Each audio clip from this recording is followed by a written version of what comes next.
Hi there. It's your second favorite DP right here, okay? No, that's Deadpool, you silly little Hufflepuff. Anyways, I'm gonna need you to shut up that pretty little mouth of yours and pay attention because the show's about to start, alright? And, I don't know about you, but I know who's my vote for sexiest ex-soldier turned pop culture show host. Alright, enough foreplay. Let's get on with the show.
Welcome, one and all. Today is February 14th, 2023. It's Valentine's Day, and this is episode 122 of Pop Culture Warrior. It's the show where I stay up to date on all the ins and outs of what's happening in pop culture so you don't have to. Like the box says, I'm CQ. I'm your Pop Culture Warrior. And joining me now is tonight's special guest co-host. He's a longtime listener. He's a good friend. He's a supporter of the show. Everybody, give it up. Big welcome for the man in the bubble tonight, Mr. Angry Elf. Hey, man. Hey, what's up? What's going on, man? Long-time listener, first-time caller? Exactly. How you doing, man? To be here. Good, you? I'm not too bad, not too bad. Real quick, shout out to everybody that's tuning in. Heath, happy birthday to my son Hunter, 21 today. Congratulations. Happy birthday to son Hunter of Heath, who's a big supporter of the show. We appreciate you. Tim from Iowa City watching. Thanks for watching, man. We appreciate you. Angry Elf in the chats. Say hi. I'm everywhere. He's everywhere. First of all, I appreciate you. Sorry if I'm like sucking on a cough drop because I'm trying not to cough into the mic, but I appreciate you dressing up for the occasion. Thank you for donning the official uniform of the show. We appreciate it, man. You know, I've got to represent, you know. And and there's, of course, in my outfit, there's Easter eggs, if you know them. Of course. If you know, you know. If you know, you know. Exactly. The real quick, your background, I mean, not quite as impressive as mine, of course, but you know, it's not too shabby yourself. What you got? What can the people see back there? Oh, behind me? Yeah. Oh, well, you know, I got a little bit of my toy addict collection here. I got some Transformers. And if I lean this way, I got, you know, a little bit of Darth Vader. So yes, a little bit of everything. The answer, where does my geekdom come from? Yeah, there it is. It's toy collecting. Anything from the 80s, 90s to today, yes. Gotcha. And do you call them toys, or are they collectibles? Are they figurines? Are they action figures? They're toys. They're action figures, toys. Come on, let's call a spade a spade. A spade, man. It's a toy. Hey, all these, they're props and replicas. They're all toys. They're toys. If you don't think I take those things down from time to time and play with them here Oh God, you have another thing coming, man. I If all the if time. if you don't think that I've put that Vader mask on and gone into the mirror and said, "Luke, I'm your father." Yo. Um, Absolutely. that's awesome, man. That's Yeah. awesome. Well, thank you for joining us tonight. Thank you for hanging out. Absolutely. This is gonna be a fun one. I guarantee it. So we don't have a guest tonight. We did Well, you have a got a guest. guest right Well, here. we have a guest co-host. We had a I hesitate to say celebrity guest, but in this case, it really kind of we had a celebrity Yeah. guest joining us tonight, and unfortunately, schedules are a hard thing to do in Hollywood, and he had another commitment he has to go to. But the good news is he's already rescheduled. Like it was, it's one thing when they like cancel and then they're like, yeah, we'll get to it, and then it's just like you never hear from him again. But this dude was like, look, I'm so sorry, something came up. How about this date? And I was like, yep, perfect, locked in. So he's already Nice. rescheduled, and we'll have him on next month. So Nice. unfortunately, he was like, I'll do it next week, and I was like, bro, I'm booked. I'm booked out months in advance. So for sure he is going. You got to pick the next holiday. The next holiday. That's right. It was Memorial Day. We'll see you around Memorial Day. Actually, I already have somebody. Yeah. I have somebody in mind for Memorial Day. A really, really good one for Memorial Day. Stay A tuned good for one. that. A chef's kiss. It's a good one. I'm very excited Nice. about that one. Okay, so you've already told us a little bit about your geekdom. We appreciate that. That's where in the universes, where's like your top 3, top 4? What like you're most passionate about? What universes, franchises, etc. If I went top 3, it would definitely be Star Wars, and then Marvel, mostly focusing on Spidey and X-Men, and then probably rounding it out, probably be Batman. Batman. I was gonna say Ghostbusters Yeah. not up there. Oh, well, yeah, Ghostbusters is there. If later on, I'll send you pictures. There are 2 proton packs. Got the proton packs. Get in the chat. Let me know who ordered a HasLab proton pack, because I got 2. Yeah, Yes. yeah. I heard some complaints about them. I heard, yeah, I heard some people were getting like faulty ones. I mean, you're gonna have that. I mean, QC. Come on. I mean, here's the thing about this HasLab proton pack. Mhm. No doubt, we're talking $3.99 plus tax out the door for something that scale. And this is a 1-for-1 scale. You toss in the wand that you had to buy on the side. Okay, so less than $500, right? If you wanted something similar to that done by a customizer, you're talking about 3, maybe $2,000. Sure. Come on.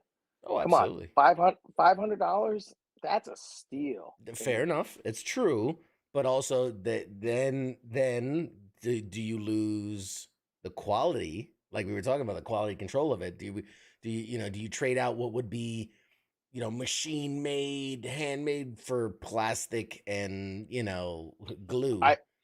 I will tell you this. I've been messing around with it for 3 weeks or so right now. Almost everything is modular, meaning it can pop off all the cables, the wires and stuff. Popping it off, swap it out. I've already seen on Facebook and YouTube and all this stuff, guys popping off the plastic pieces and putting real wires and all these things. This thing was made for somebody like me who's going to go customize it and do stuff. And my daughter and I have been messing with them, because I got one for me and I got one for my daughter. We've been messing with it for the last couple of weeks, and we're slowly progressing to make them more our own. Okay. So yeah. So maybe for around the cosplayers, for the 3D printer guys and all of them. Yeah. Yeah, we've done some stuff to it, so it's fun. It's fun. So right. And nice. If you get more into it than just being fun, then maybe you need to go see somebody special.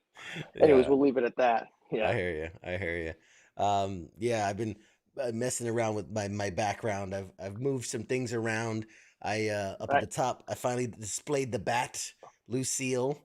Lucille's proudly displayed, and it looked kind of bare there, so I threw up a bunch of other Walking Dead stuff up there as well too. So, but now I'm like, is it too busy? I don't know. I'll figure it out. It's all in the No, fine tuning. I can't tell. I don't see those turtles yet. Yeah, Where are those yeah. turtles? The turtles are where are the turtles? Oh, they're down there by the White Ranger mask. Okay. Yeah, they're Okay. still boxed up. And we Oh, big thanks, big shout out to my fabulous wife who adorned the room with I see the balloons. heart I see. balloons. God bless her. God bless her, Mrs. It's CQ. festive. It's festive. It is definitely festive. It adds a touch. I was thinking of doing all pink in the background. You know what? Hang on. Go ahead. Go ahead. Judge you. Fill some time. Fill some time. Play for time. Fill some time. Yeah. Okay. All right. Play for some time. Should we just go ahead and start with Well, I'll tell talking you what. about I'll tell you Sunday? what. Before we do that, I did want to mention, since it's the holiday, since we had a guest that decided he didn't want to participate for tonight, let's I want to do some giveaways. I want to do some. I'm feeling festive. Ooh. I'm feeling. I There we go. was gonna say a light goal. How many people do we have on Light goal. the old yeah, YouTube? Oh I mean, yeah. I got you. why I don't- got you. I'm with so it. if we how many can you tell me how many people we got on the We're stream right now across the watching networks? right now, but 20-something people watching live. Thank you all for watching, by the way. Appreciate you. So if we can get up to, I would say get up to 30 likes between the networks. Yeah. You I got like something that. special out there for Oh old yeah. Oh yeah. I just recently attended the Fairpoint convention where I met up I with saw some snaps of with that. previous guest Carlos Alhazraki. So I got Yes, me I saw some that. Garcia signed stuff, and if you're more into the animated workings, he also did the voice Rocco? for Rocco. Yeah. So yeah. Rocco's Modern Life, he signed that. And then I also talk about a legend of the business. I bumped into Billy West, one of the greats. He's done he's done so many voices. He did Zoidberg, he did Fry, he did Farnsworth, the Professor, and he also did one of my all-time favorites, Ren and Stimpy. Oh my god. Oh, Classic. That's a deep cut. Classic. Yeah, So I do have a bunch of autograph stuff, so we can give that away. I have original artwork that I like to give away. You know me, I just love giving stuff away. I'm just that kind of guy. So yeah, I like it. If we can get, we'll have to keep track somehow. If I'm not distracted, we get up to like first one we'll do easy 20 likes or reactions, I should say, on this on our live stream now, and we'll do our first giveaway, and then we'll keep it going. I don't know, maybe every 10 or 20 after that we'll do another one. I'm in a giving mood today. How about every time we change a topic? Whoa, easy there, guy. Easy. We're gonna stay on two topics. That's a loaded one, because you and I could sit on a topic for 3 hours. That is true. We could debate. We are master debaters in our time. Yes. We're absolutely master debaters. So another thing before we get into the news, I was not here last week because I was at the Super Bowl experience. Yeah.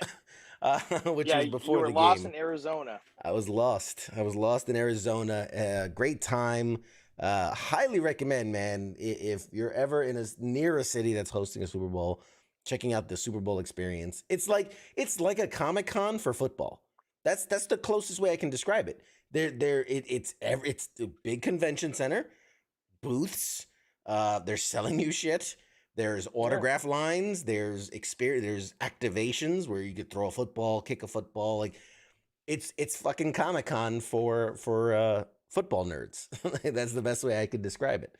The closest I got to that was 2008, and I believe the Super Bowl was in Arizona that year as well. I think so. Because I was in Vegas. I had to fly back that Sunday, Super Bowl Sunday, and we got delayed because of the air traffic coming out of Arizona and all this garbage. Because people are trying to fly in to go see the stupid game.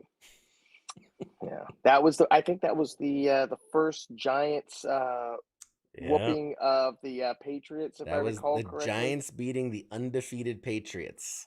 That was a magical moment I'll never ever forget. Yeah, I think that What a was the game. first. I think that was first of many of TB12's.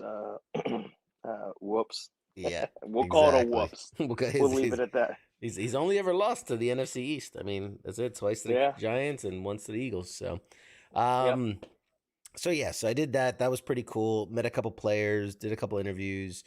I shared it on the page, but there was some media coverage that got done. We ended up on the news and things Yeah. like that. But it was a good time. It was a good time. Look Um, like it. yeah, we had a lot of. He says I just sent in 30 likes. All right, appreciate that, man. Thank you from all his 29 burner accounts. Tell everyone I said hi. Appreciate you. But yeah, there's so much to cover. So much to cover. Before we Oh get into yeah. the topics, I did, we've been doing this thing the last couple weeks where we just kind of check in on The Last of Us and how awesome of a show is. I'm not gonna spoil it. I'm not gonna Bi- spoil it. Here's the It thing with for me with The Last of Us. It's not that I'm not interested. yeah, I am. I am over of watching the week by week, yeah. and You're a like binger. you get to the end of the 45 minutes, the hour, and you're like, oh come on. Mm-hmm. No, I want to sit there Yeah. and I want to hit like 4 or 6 episodes straight. My wife wants to watch it. I'm gonna sit here and wait a couple more weeks, and then we're gonna sit down like one Yeah, Saturday or I whatever think it there's is. only we just had episode 5, and I think they're only doing 8. So there's only like 3 more episodes to go. So, So and that sounds about right with HBO Max with the yeah, type of limited series or and series that they it's do. So yeah, and the thing with it is it's just they're not beholden to the hour because I think one of the episodes was like an hour and 40. I want to say, oh uh, wow, yeah, like and it needed every one of those minutes. It was a whew, again, not spoiling. It was wow. It was a lot. Great story. Did you play the games? Did you play the Last of Us games? I've I have not completed the games. I have messed with them. I've got it. I It's one of those games where it's like it sat there, Yeah. and then something like Marvel's Avengers came along or Marvel's Spider-Man came along, and Right. what do I end up doing? Yeah. Oh, Last of Us will always be there. Yeah. Come on, let's go, Spidey. No, yeah, So it's yeah, absolutely. I mean, again, it's absolutely worth playing. Um, yeah, hey, we even got a like from Rocco, man. Rocco giving us a like, man. Appreciate you, Rocco. Probably nice, not watching live, love but it. Rocco from the Yeah, Mayans, man. The Mayans coming out soon. Mayans coming out soon. I might have a big announcement about that later on, but we'll see. uh-oh. You got spoilers? We'll talk about that another time. That's Uh-huh. I have there's a it's just, there's NDAs involved. We'll get around to that. We'll get around to Oh, that okay. a later date and time.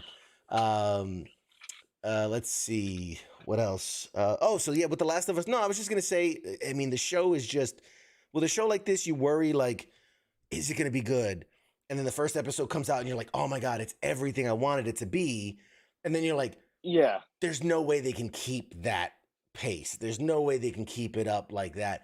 And by God, they have knocked it out of the park. It is good every week. And it shows because, so not this last episode. Remember, it was supposed to be Sunday, but because of the Super Bowl, they moved it up to Friday. So looking back at episode 4, which is a week ago, Mhm. it aired at the same time as the Grammys, and it's Mhm. still live in an era where everybody watches shit, after the fact, Yeah. like somebody. It's still Right. live, drew in 7.5 million viewers on Sunday night, which was up Nice. 17% from the week prior and up 60% from the premiere. So, I mean, think about a time where a show has increased in viewership episode by episode. Like, And go ahead. everything I've seen on social media has been like basically what it said is like, "Hey Hollywood, this is how you do a This is how you video do it. game adaptation. Hmm. Like, stop. Go watch Last of Us, then go back and do your whatever program you're doing." And Hmm. there are people that have been like screenshot of the game and screenshot of the show, and it's almost like motion cap or whatever Yep. you want to call it. It's And so, it's so good. yeah. And It's so good. and then you've got somebody who's been pretty much in the last 5 years been knocking it out of the park with anything he's done. Pedro Pedro. Pascal. Yeah. And He's and he's good. wait, how many days do we have? We have 16 days. What is it? 16 days Mandalorian. till Mando season 3. And yep, Mando season 3. 3.5 if you count Book of Fett. Uh, but yeah, no. You mean Buck of Mando? Yeah, the Book of Mando starring the Book of Fett starring the Mandalorian. Exactly. No, yeah, absolutely. I think it's so good, and I think they weren't. How do I say this? They weren't. Oh, everything has to match 100%. They've made very clear and distinctive changes from the source material, Yeah. but all the while keeping the truth, keeping the source, keeping the core, keeping the elements, keeping the individuals, while adding in a character here or changing a thing there, just for the sake of storytelling and the difference in medium. There are a lot less infected in the show than there are in the game, because the game's it's a zombie game, right? That's the whole point. Well, look at what was it? Walking Dead. Mhm. Somebody like, for instance, you want to talk about an added character that took off, Daryl. Norman Daryl Reedus. wasn't Yep. in. Yeah, he wasn't in the original comics. That's right. And I haven't read the entire run of The Walking Dead, but I've read at least 50 issues of The Walking Dead. Sure. And they've got their moments where you can tell, okay, this is almost a beat by beat from the comic to the show, and then all of a sudden there's that divergence where the show just goes off on its own. It's like, all right, see you later, source material, and wait. Yep. The only problem with The Walking Dead is it kind of did get stale a little bit. I mean, I forget where my wife and I left off on it. I think it was right after Carl passed away. Right. Yep. But, I mean, I think you went a little bit longer than I did. And here's the thing: I'm a huge Walking Dead fan. I mean, obviously, I have all the hardcover collection. I love the series. Yep. I love a lot of the actors, and the hard thing about doing something like that, when it's something that stretches so massively long, is you're gonna have to branch. You're gonna have to branch. From the storytelling. You have to. Because where in the books, Carl is fucking 10 or 11 for the majority of the run, and you can't do that in a TV series. You can't. Well, the other thing is the way the show, or excuse me, where the comic ended was pretty much Carl carried it all the way to the end. Right. And of course, there were other variants changes between the comic book and the show. Of course. For one, Rick lost, I forget what his left or his right. Yeah. He lost his hand. Like, you could, but are you going to pay the expense of that CGIing out the hand? Well, that's what they did it with Merle. Remember they gave Merle the hand. But Merle wasn't. Plow. But he was in a handful of episodes. Yeah. No, pun it's intended. true. They have to make certain changes for the sake of storytelling. Yeah. Carol wasn't supposed to be in the show. Carol's still alive, whereas in the comics, Carol died pretty early on. They didn't make it out of the prison. Lori didn't die in childbirth. She died from a gunshot when they were trying to escape the prison. And that was a gruesome shot. If I recall, the baby died, and they couldn't do that for TV. Yeah. Can't put that on TV. Yeah, a lot of the changes. The way the whole Negan and with Lucille, who's the poor bastard that? Abraham and Glenn. Abraham doesn't die by Negan in the comic. Right. It's Glenn is the one that gets Glenn head bashed. Glenn is the only one that dies by Negan in that parallel scene. But they threw in Abraham because everybody's like, oh, it's gonna be Glenn. They threw Abraham in there to throw everybody off. Like, oh wait, and then then Glenn gets it. Yeah. But anyway, point being, it can be done. It can be done, and they need to do it more. When again, I do think this was an easier case solely because the game is so narrative focused. It's so Hmm. well written. It's so well, like, the video game is shot like a movie. When you Yeah, play the game, it it's like is. watching a movie that you can interact with. There's Yeah. very few games that I like. Uncharted was one of those. Again, I'm not a big PlayStation guy, but Uncharted was one of those Yeah, games we where, know. like, I'd be playing and my wife would be watching and just like, this is like a movie. And I'm like, yeah, Hmm. it's very narrative, story driven. How they messed it up in the movie,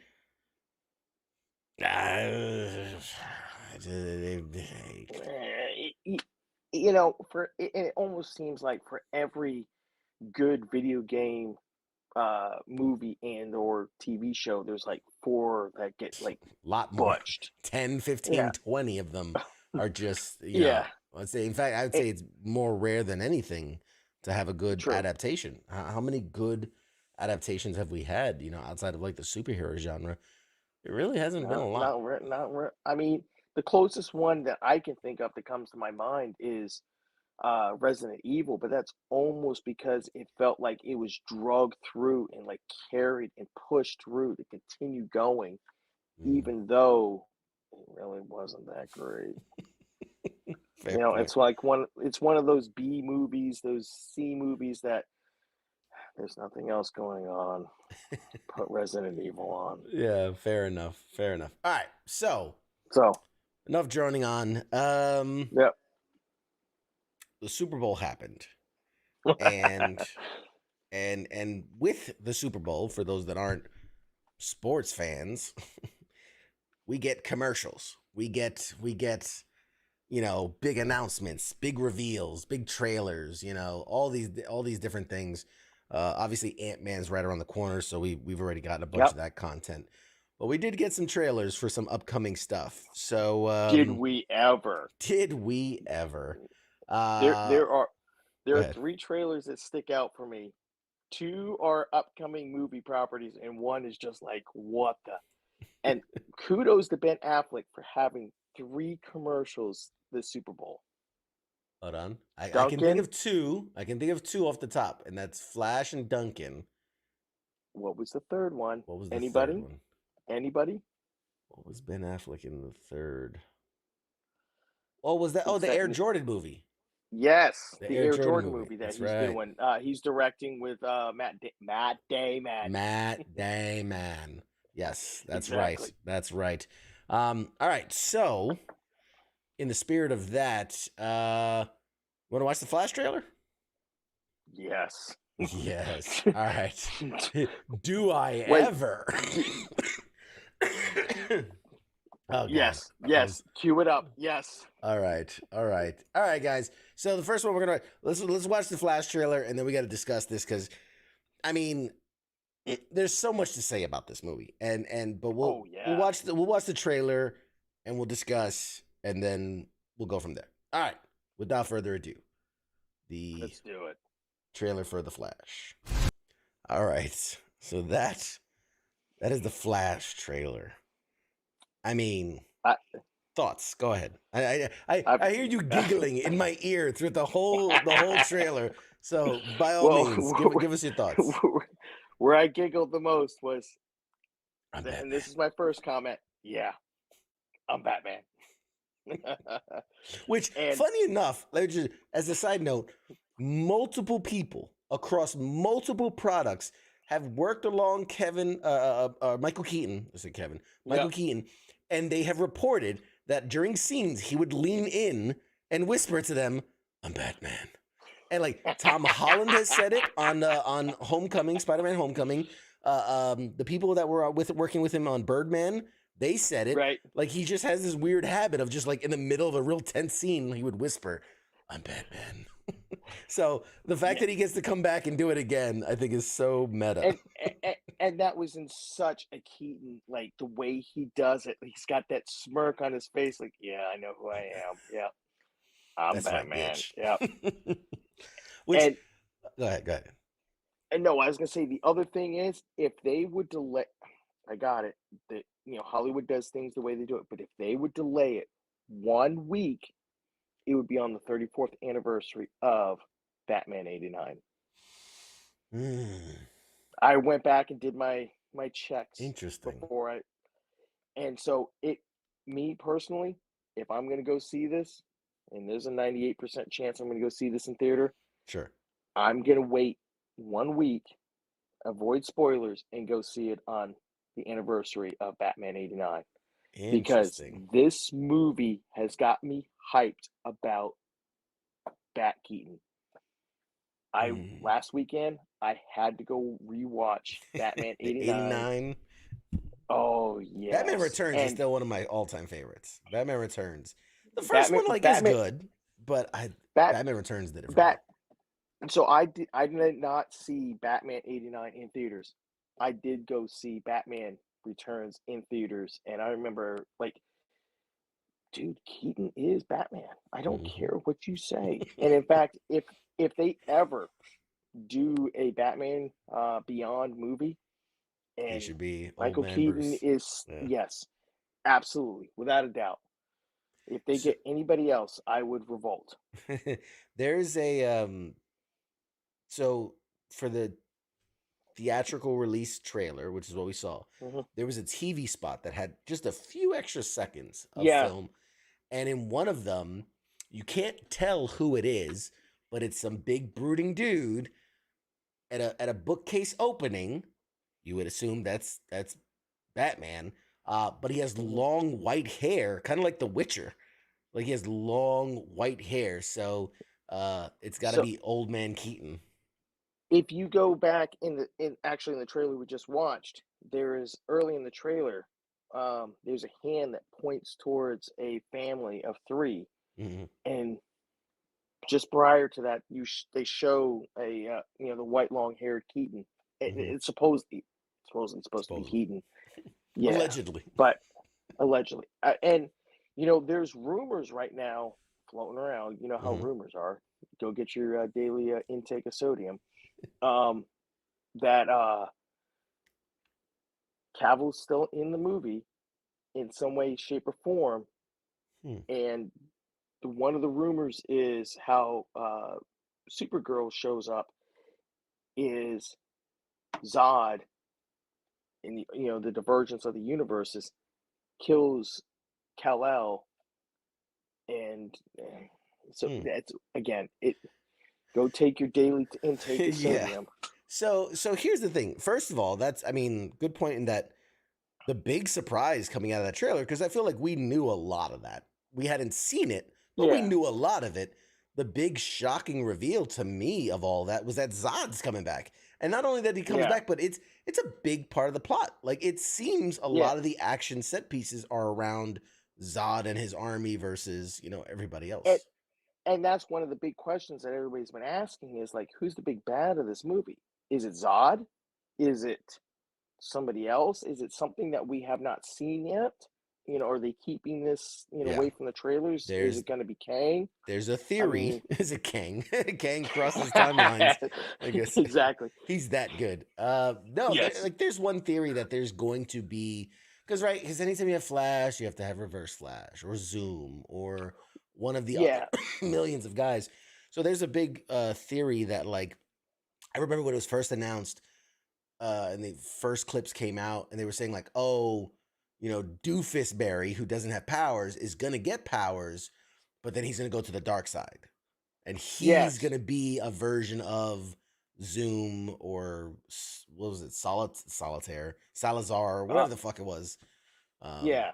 Soltar, The re- Zoltan. But yeah, so no, like you're thinking of big. that was one theory. But in the trailer, you do see them teaming up and doing like the classic team up superhero team up move, which was interesting. So obviously, he'll play hero.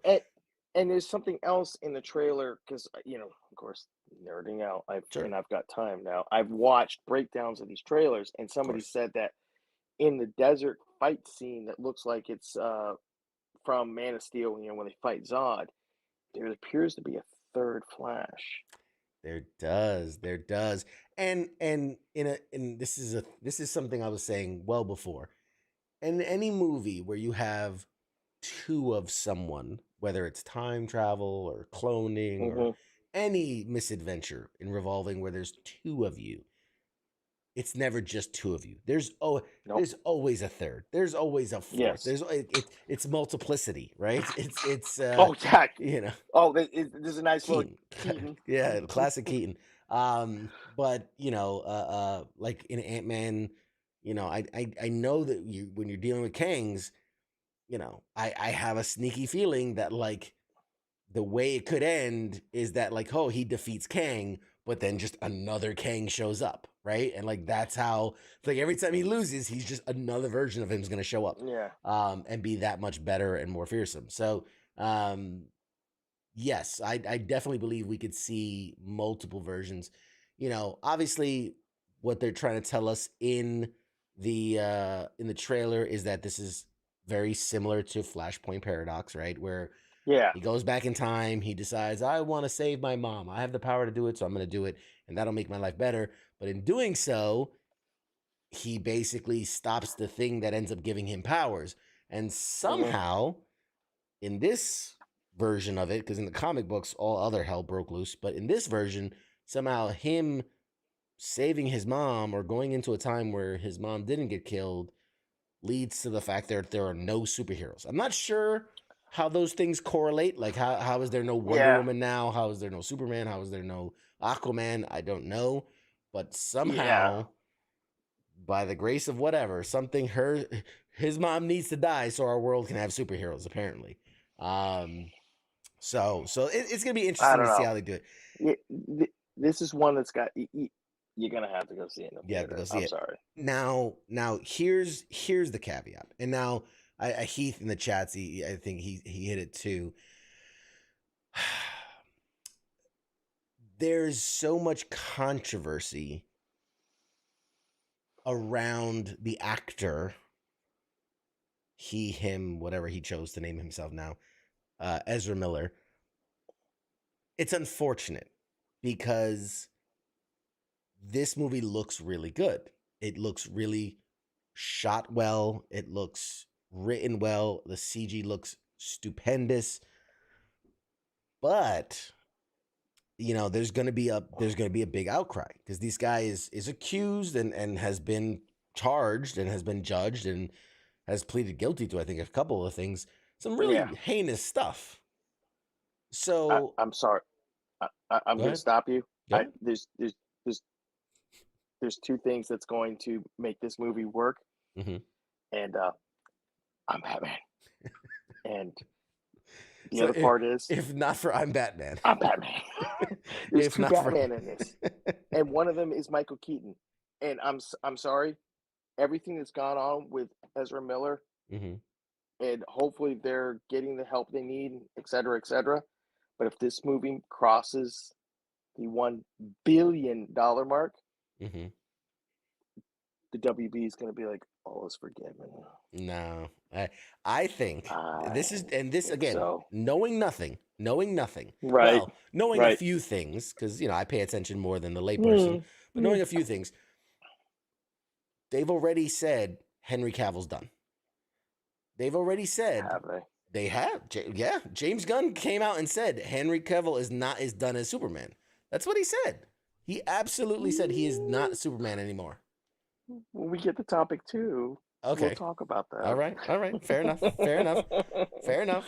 Yes, but I hear what you're saying, and I've heard that, but I've also heard a counterpoint. Sure. Crazy hat conspiracies are always going to have a counterpoint. The flat earthers are always going to say Superman is Henry Cavill's my Superman.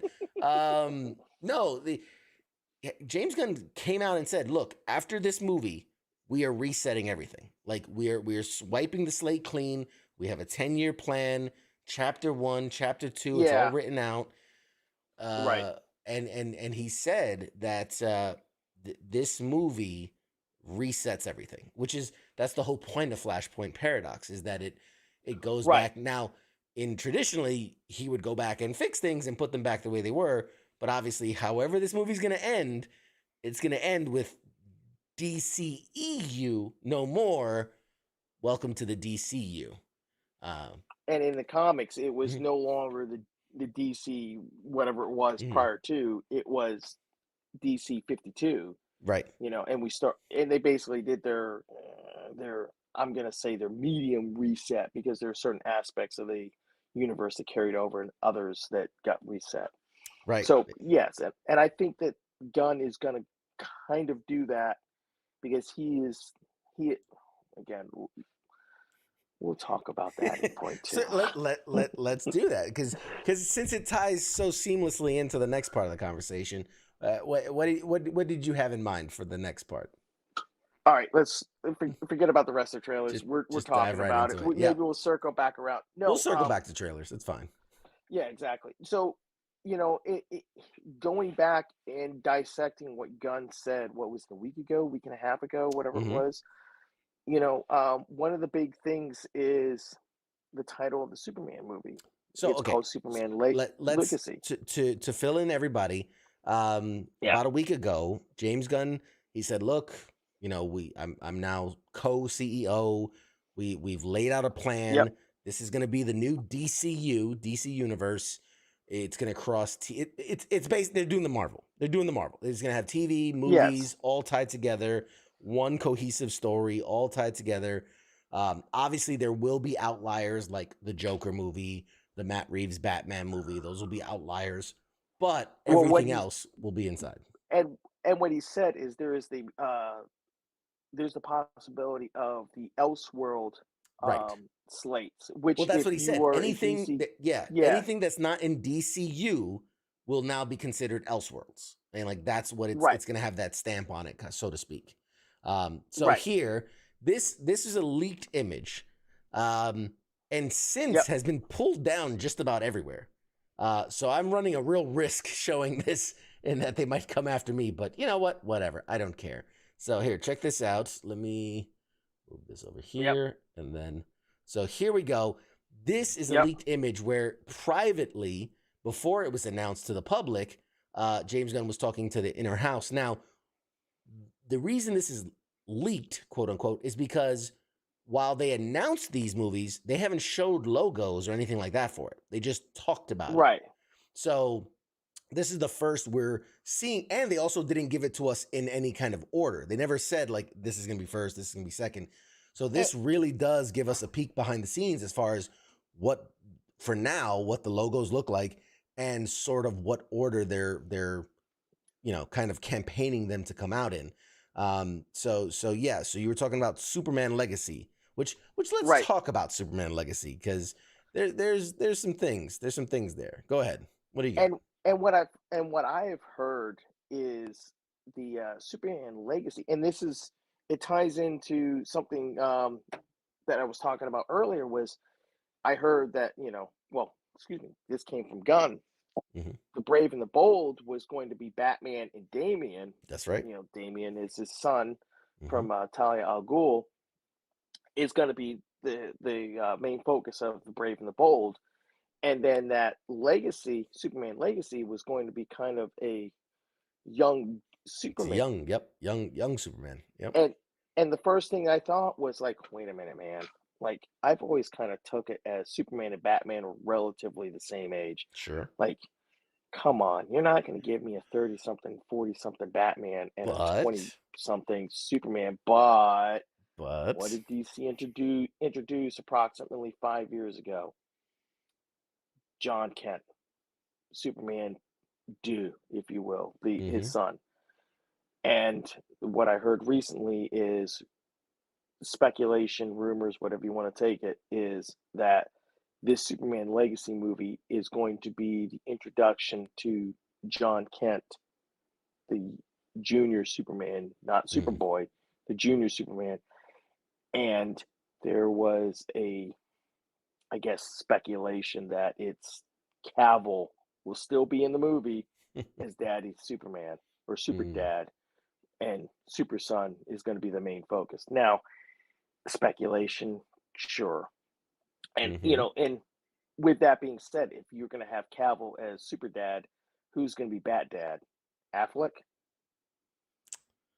I I mean, mean and that's supposedly Affleck is directing a film, and we've already demonstrated. Excuse me, Affleck's already demonstrated that he can direct and be in front of the camera. sure. Can we see a Affleck as Bat Dad with a Damian, and Cavill as Super Dad with a. Here's the thing. I would welcome that. Yeah. I would. Oh yeah. I don't think Yeah. that's what's going to happen. I don't Well, so believe it. Go ahead.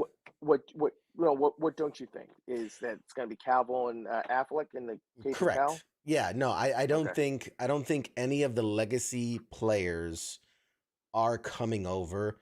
I do think there's a chance that Momoa, obviously the big rumor that he'd come Yeah. on for Lobo. So that's possible. But I don't think Gal Gadot's coming back. I don't think Cavill's coming back. I don't think Ben Affleck's coming back. I don't see it happening. I do believe James Gunn, as much as he appreciates what the Snyder Universe did, I really think he wants to create his own thing apart from that. And I'm fine with that. What I want to see is somebody, you know, let's just talk about Batman.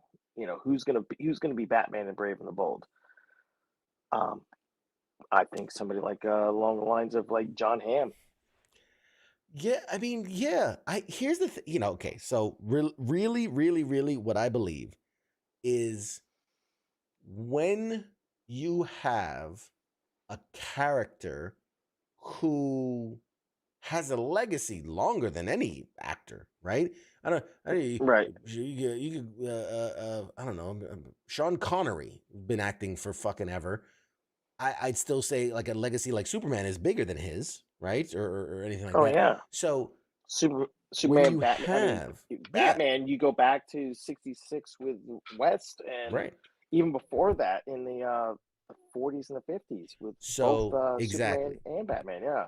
So when you have a legacy, a character that is synonymous, like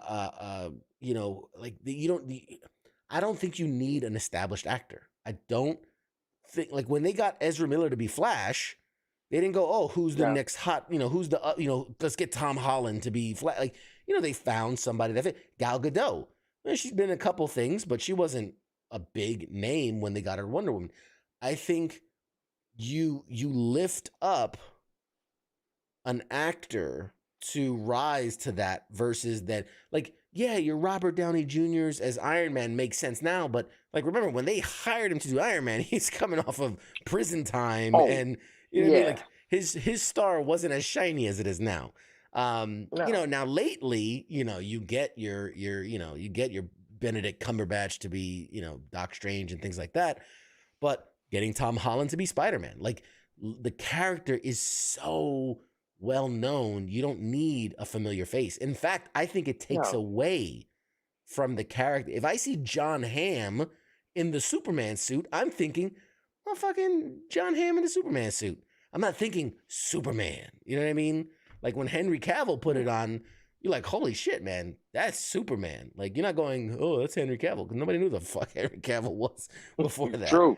So I just, me personally, I think, you get established actors to bring the no-name characters to life, right? You bring the character up to the level of the celebrity versus when you have these characters that are larger than life, find some kid fresh out of acting school to really, cut his teeth on it. I mean, obviously not like that. That's being exaggeratory, but get someone who's relatively unknown, who can make the character their own, who doesn't have baggage in characters. Yeah. James Gunn, give me 6 months. I'll lose the gut, and then I can be your Batman. Don't make me laugh. I'm gonna start coughing. I'll give you Swamp Thing. Hey, you can do Swamp Thing. Better yet, you know what? Let me be Booster Gold. I'll be Booster Gold. Yeah, I could see it. So yeah. So for those, like we said, that were announced, 5 of the titles that were announced, movies: Superman Legacy, The Authority, The Brave and the Bold, Supergirl, Woman of Tomorrow, and Swamp Thing. Those are the movies. And then the TV series are Creature Commandos, Waller, Booster Gold, Lanterns, and Paradise Lost. So definitely going for some, I feel like they're going for some safe and then also going for some spicy. You know what I mean? Yeah. Some interesting takes on certain things. So we'll see. I've heard stuff like supposedly there's supposed to be connective tissue between Superman and the Authority, Right. and there's supposed to be of course they're bringing back oh god, who's Amanda Waller in Suicide Viola Squad. Davis. Yes, she's coming back to Yep. play Waller, and I guess there's connective tissue between that and the second Suicide Squad movie, Mhm. and then Peacemaker. Yeah, And because James Gunn did say he wants to continue Suicide Squad and Peacemaker. So I right. definitely think Oh, we'll see some of that and turnover. yes, and yes, like I said, earlier, talking about wanting to binge stuff, just finishing Peacemaker recently. Yeah, like they need to get on Peacemaker Part Two, Season Two. Yep. I'm sorry, That was such a good that show. show was a good show. That was one of the best things I've seen come out of DC in a long time. Wild. Wow. Did you see our interview with Robert Patrick? Oh man. Oh yes, Oh yes, God, that guy absolutely. was And awesome. oh yeah, absolutely. And unfortunately, well, I guess he can come back. Yeah, he's as gonna come back as like the spirit or whatever. as yeah, ghost or whatever you want to call it, the haunting Manifestation. of John Cena. But seriously, like I was sitting there like, Robert, Yeah. what are you doing?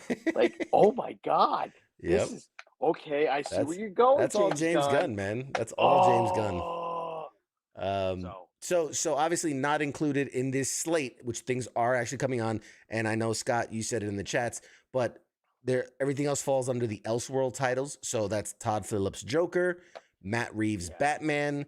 There has been the rumored Constantine 2, bringing back Constantine as Keanu Reeves, and they said it's happening. They said it's happening. I mean, I don't know. It's fine. There's a lot of stuff that happens that. So two things I want to key in on. So for Superman Legacy, we should start getting information really soon, and here's why. They've announced July 11th, 2025.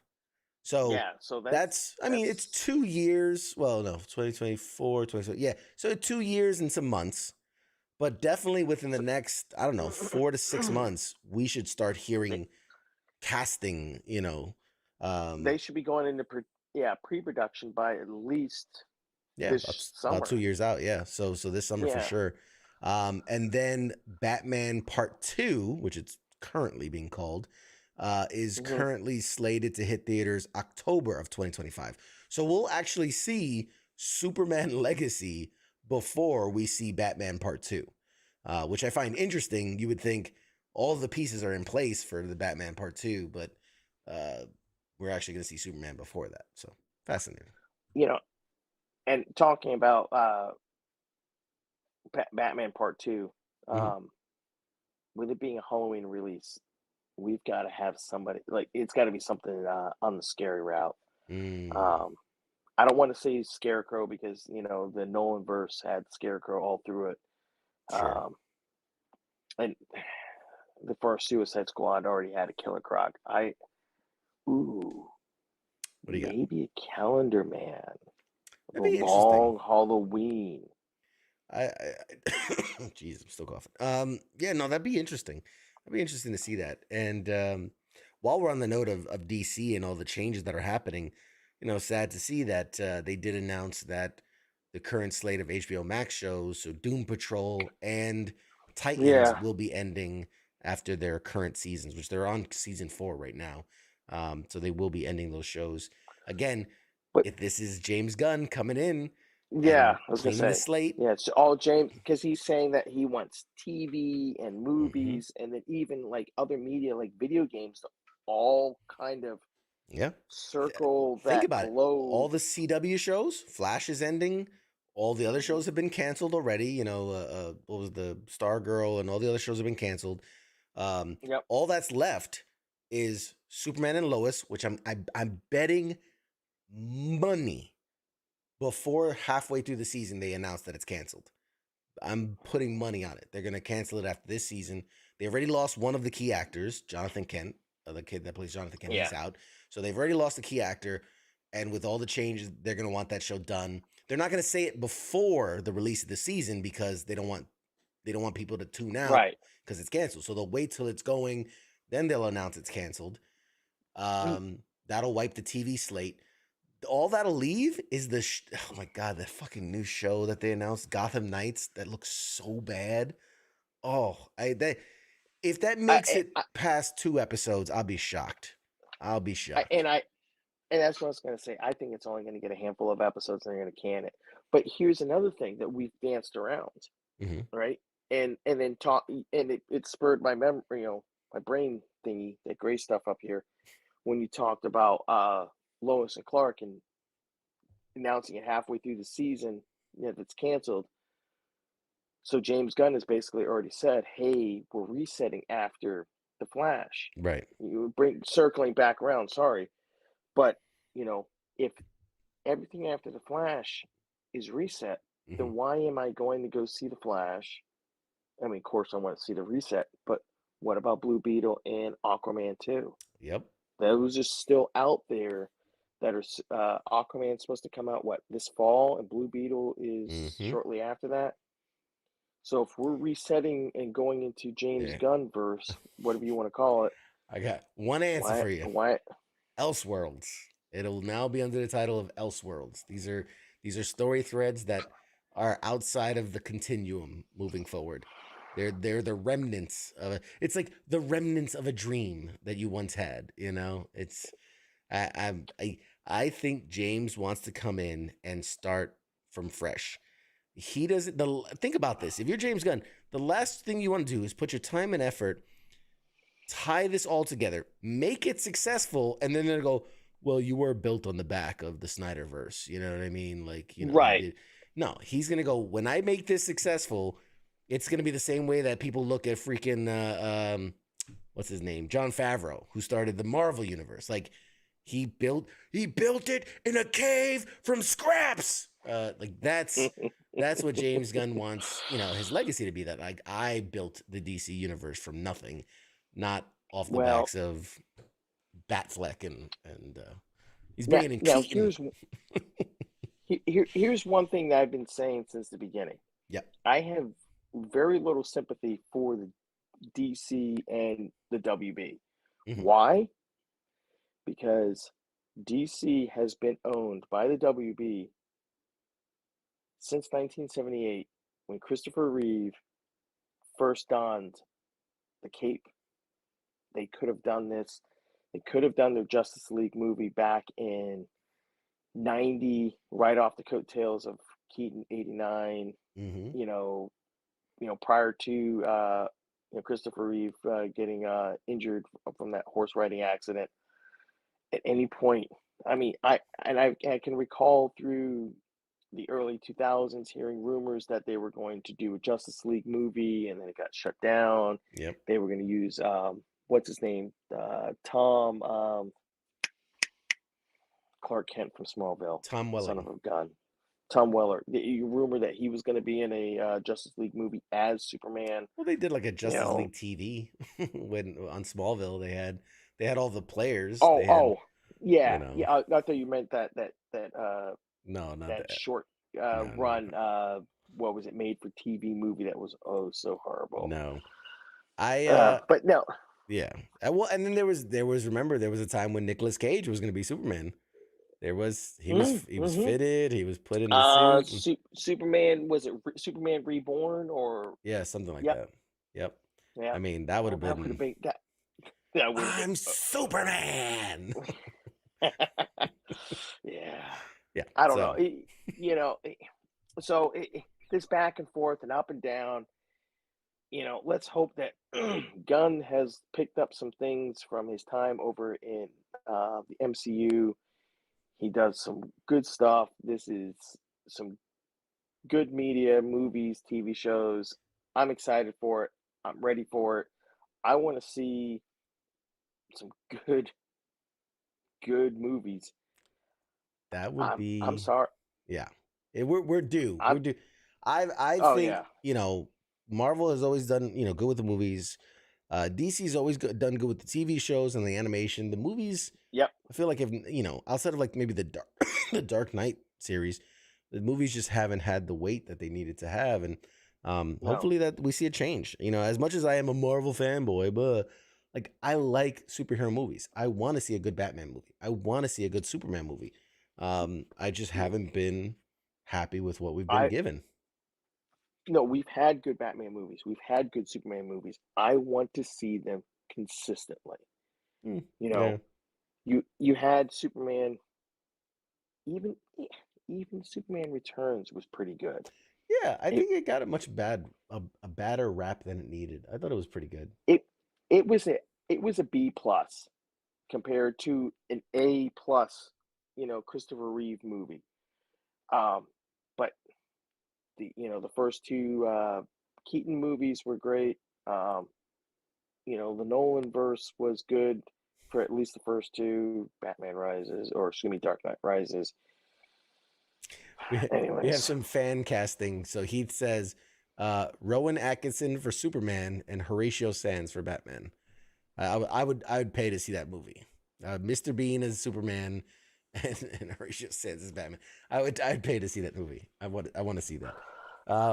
So since we've been talking about James Gunn, let's flip it on its head, because James Gunn has something else that he's been working on lately, and that's putting an end to his incredible Guardians of the Galaxy trilogy. So, the only thing I've got to say is Yeah. I was a little upset the way they introduced it at the Super Bowl, giving me like a 20-second commercial and go, oh yeah, by the way, the rest of it's online. Go to YouTube, peasants. That's kind of how I took it. I mean, when 30 seconds of a Super Bowl ad costs $7 million, I mean, I'd be frugal too. Of course, the rumors that I've been hearing is Disney is, hurting. So I guess that makes sense. Maybe. So, all right, let's see the trailer for Guardians. Yeah, see this. I'm gonna tell you something. I'm Star-Lord. I formed the Guardians. Met a girl, fell in love. That girl died, but then she came back. Came back a total dick. Oh, please. He left out some important information, but that is the gist of it. I get the same old dreams, same time every night. Fall to the ground and I wake up. My sacred mission Is to create the perfect society. He didn't want to make things perfect. He just hated things the way they are.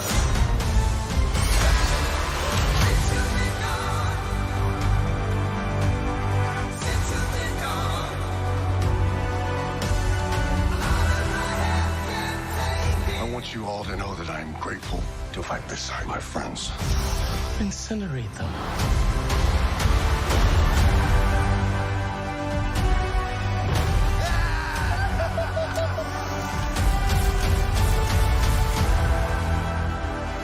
We were always searching for a family until we found each other. Are you ready for one last ride?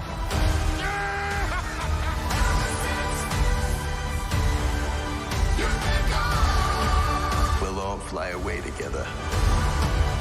Into the forever and beautiful sky.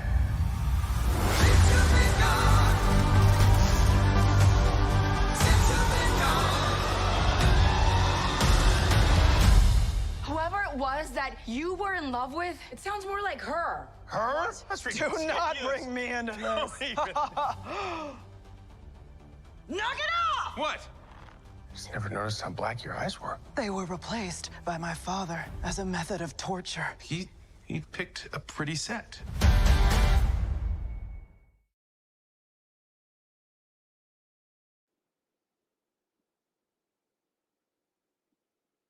There we go. So there you go. Guardians of the Galaxy 3, Kaz, he says, didn't the original...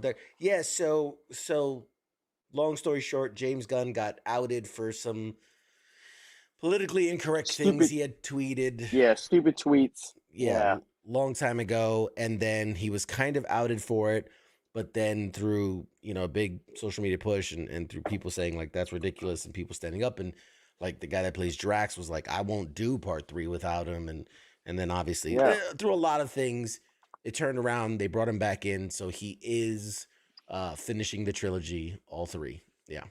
Which is what led to DC, blah, blah, blah. Yeah. It led to him going to do Suicide Squad in DC and then becoming CEO of DC, which is interesting to say the least. I don't know. Yeah. We'll see. I'm curious what the next couple years are going to bring for us. I do think it'll be fascinating to say the least. So, do you need to take a break, or we're just because I'm good to just roll right through. But if you want to take a break, we can take a break. We can roll. Just roll All right I want through. to say about Guardians is I don't think everybody's coming home. I think that we're going to lose. The way the trailers now. Granted, Marvel and Gunn are notorious for throwing bait and switch, bait and switch and stuff like that. But I got a feeling that you're going to be left with, I don't know, Mantis or maybe Groot being the only two to survive or something like that. I agree. I've got a feeling you're going to. I mean, look. I mean, you saw Quill, freaking out over something, and then like basically the next scene is what was it? Gamora or no Nebula, or whoever. Yeah, carrying Quill out. So something happens. Like at the very minimum that Peter Quill's out. And Marvel too has been very tricky about trailers and been very purposeful about trailers. The Hulk with Infinity War. Yep. I mean, the Hulk not being in the scene. Spider-Man being removed when the original Civil War trailer came out. Black Panther and Spider-Man weren't even in it. I mean, they're notorious for that. Spider-Man in the end of the No Way Home trailers, where people were like dissecting it and going, "Wait a minute, frame by frame, you could tell he got hit by something. There's something there. It doesn't line up." No, yeah. So you can't always trust what you see in the trailer for sure. I do think, well, cards on the table. See, this is the difference between storytelling and then being a rational adult. Is that, I mean, Dave Bautista, who does Drax, has come out and said, like, I'm done. This is I'm not doing this anymore. Like, I've done it. I'm moving past it. So, live or die, we're not seeing Drax anymore. Like, he's gone. Right. So why not kill him off? He wants to do more dramatic roles. Like, what's that movie that's coming out? The M. Knock Night at the Shyamalan, door. Knock at the door. Cabin in the Woods or some shit like that. Yeah. Yeah. And so power to him, man. Yeah. And that's my thing. And so we know that, and look, I mean, Iron Man had 3 movies plus, some Avengers plus some Spider-Man appearances, but he had his 3. Yeah. Captain America got his 3. Thor got 4. Not sure how that worked out. Extra innings. He should have got 3. That 4th one was not as good as it could have been. But everybody's getting their trilogy, so it makes sense that the Guardians, they're gonna wrap it up. But like you said, I do see the easiest characters to keep along are Groot and Rocket, simply because they're voice acted, they're CGI, which makes them cheaper and makes them more. You can easily. You don't even need. You can have Rocket in the background of shots. He's not even talking, and you don't have to pay Bradley Cooper anything.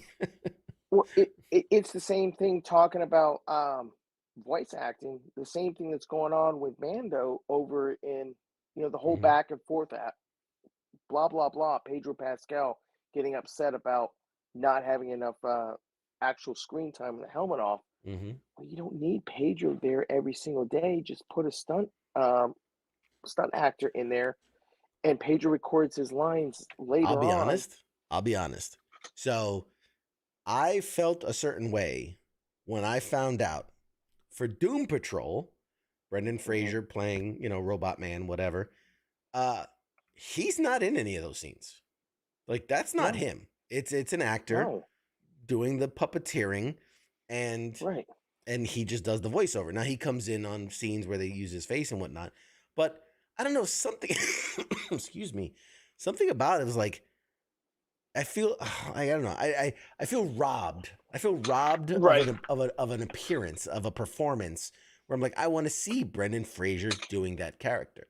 I want to, but this is not. This is another actor doing it and him just voicing the character, which is But the great. I mean, problem is well, between Mando and Robot Man and some of these other characters, they're all either covered up with mhm. prosthetics or helmet or CGI.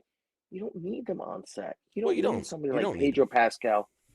You know, why does he need to be underneath the Mando mask for to 45 minutes of an act episode? to act the character, to give life to the character, to use their But body then as a tool. but then you've got other people like if I'm not mistaken, it's John Wayne's grandson is one of the actors that portrays the Mandalorian in the show.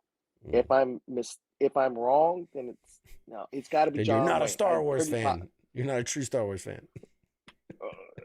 I think it's what there's like 3 actors plus Pedro Pascal that portrays Mando, Yeah. and 90% of the time it's the other guys that are portraying. And Pedro comes in a week later or whatever it is, and Yeah, dubs the voice. does the voice and all So that. Yeah. you don't need Pedro there. Let Pedro go off and do The Last of Us and Wonder Woman 84 and all these other things, and have him come in for 1 week, record all his lines for the season. Bada bing, bada boom. John Favreau and Dave Filoni are happy. KK is off in her own little world, and everybody else is happy because baby Goguru is running around. Anyways, the moving thing that on. the thing that will never not be in my mind now is Pedro was doing an interview, and he talked about how like fans come up to him and they're like, oh, do the Mando voice, and like here's my son on the phone, do the Mando voice for my son. And he says it's weird because when he's doing the voice, in his mind, he's doing his bedroom voice. Like he goes, that's how I get into character. Right? That's my sexy bed, deep and raspy. So he's like, so then I'm like talking to the kid, like, in my bedroom voice, and it just gets real weird. So now I can never not see Mando going like, that's his bedroom voice. That's his, come with me if you want to live. I'm like, yeah, I bet you do. I bet you want to. Anyway, sorry, that's forever ruined for me now because I know this information. Let's circle back around to the evolutionary from Sure. Guardians of the Galaxy 3. It's I'm going to High evolutionary.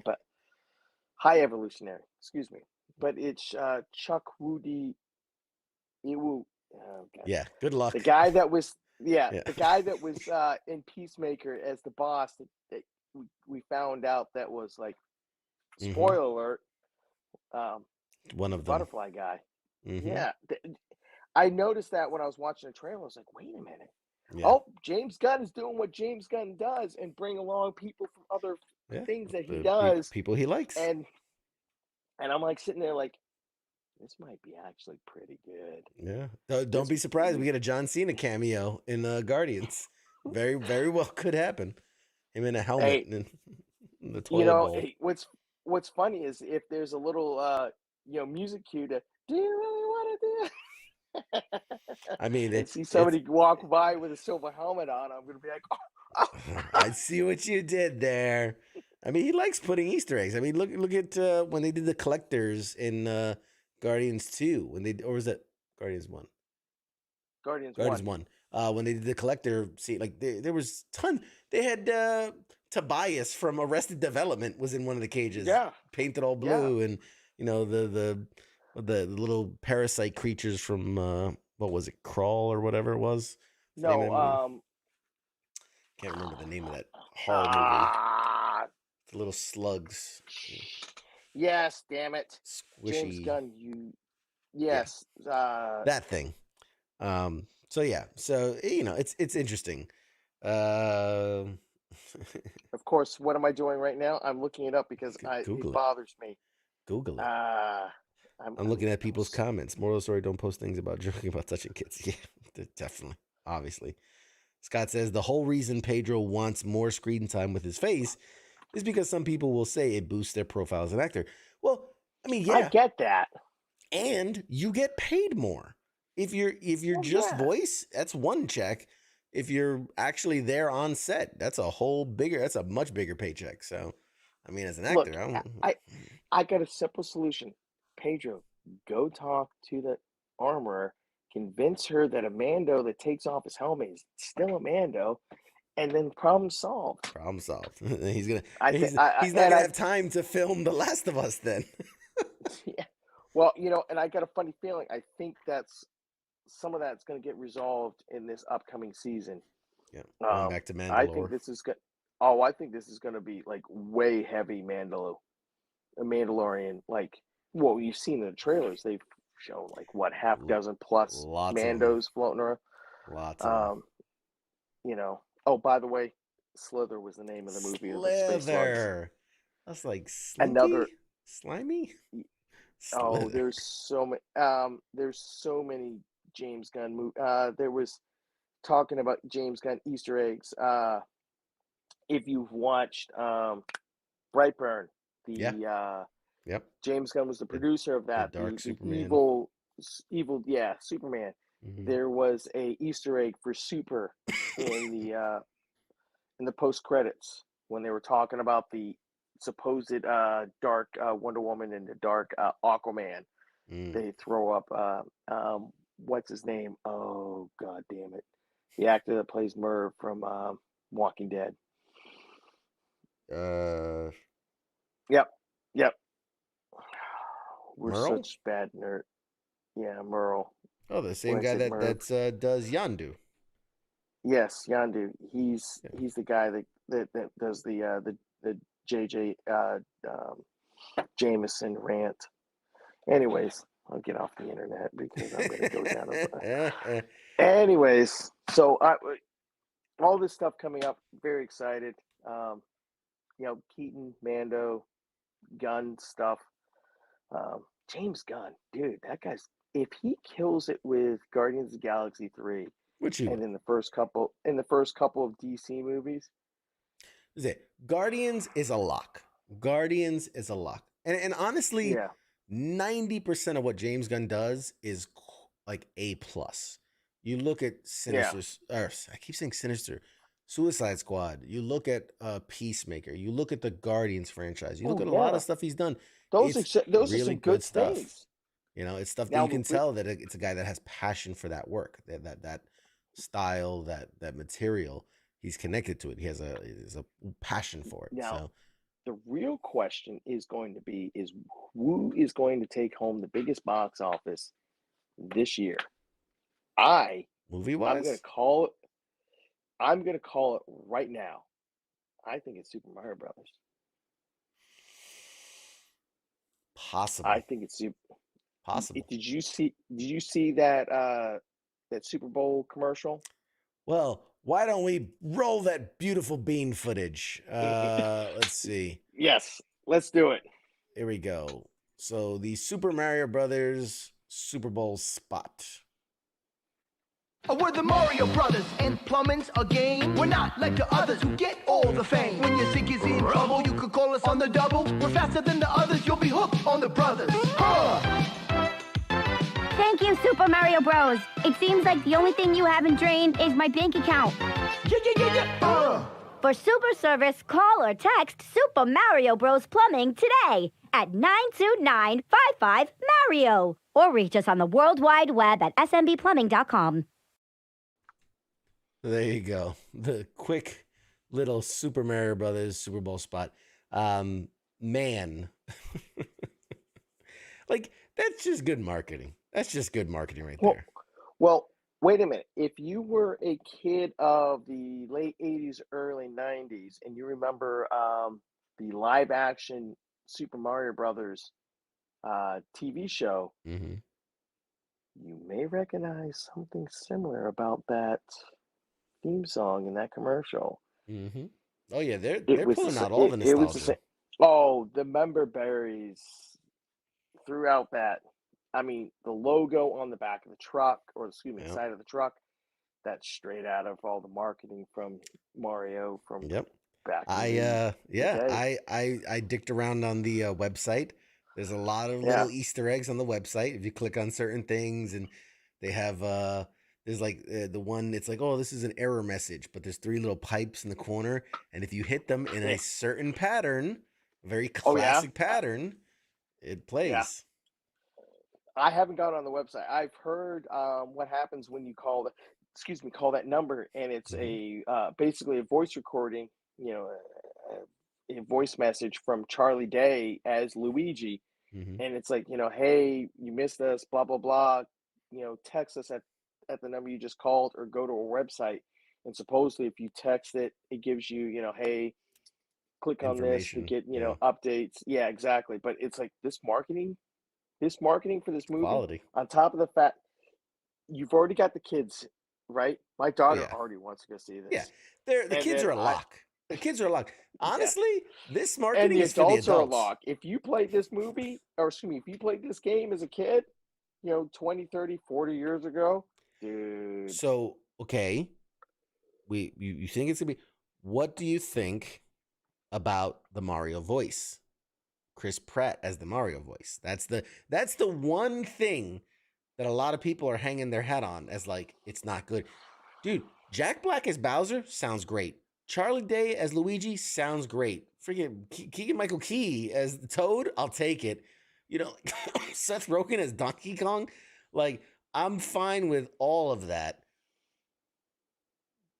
And I love me some Chris Pratt. I really do. Love the guy. But as Mario, it's a Mario. Like, it sounds so weird. It sounds weird. Like, I think I could get out of it. Like, I think after like 5-10 minutes of the movie, I could just let it happen. But like in the commercials, man, it's all I hear. Can we talk about this in 2 months after I've seen the movie? It's because weird. I got a feeling that with Chris Pratt and the way the movie goes and stuff like that, I got a feeling that it's gonna. If Universal is as smart as who did the Sonic movies, was that Paramount? That sounds right. Yeah. Yeah, you remember the backlash about the first Oh my Sonic God. movie? Yeah. Oh my God. We laid into them when that first trailer came out. Laid into them? We Yeah. freaking basically kicked their teeth in and said, "No, send this back to Yeah. to It's product. not done. It's not Let's done baking. Put it redo back in. this. This is not." I got a feeling that they're gonna tweak it a little bit. Like, notice at least in this commercial, it was all, and I include the stuff that you called and all this stuff. It was all Charlie Day. They left Chris Pratt, Mario off to the side. And other marketing and stuff like that, that would have been, I mean, Charlie Day is what? He's been in a handful of movies, Always Sunny in Philadelphia. Chris Pratt has been in like, Yeah, he's the big megastar. and he wasn't in this marketing for it. I think there might be a little bit of going back to product with, hey Chris, come here. We got to work on your Mario, eh? Heath Barlow says Mario should be done by Danny Trejo. I'll pay money. I'll pay $1 to see that. Hey, yo, pendejo, it's me, Mario. What are you talking about, gringo?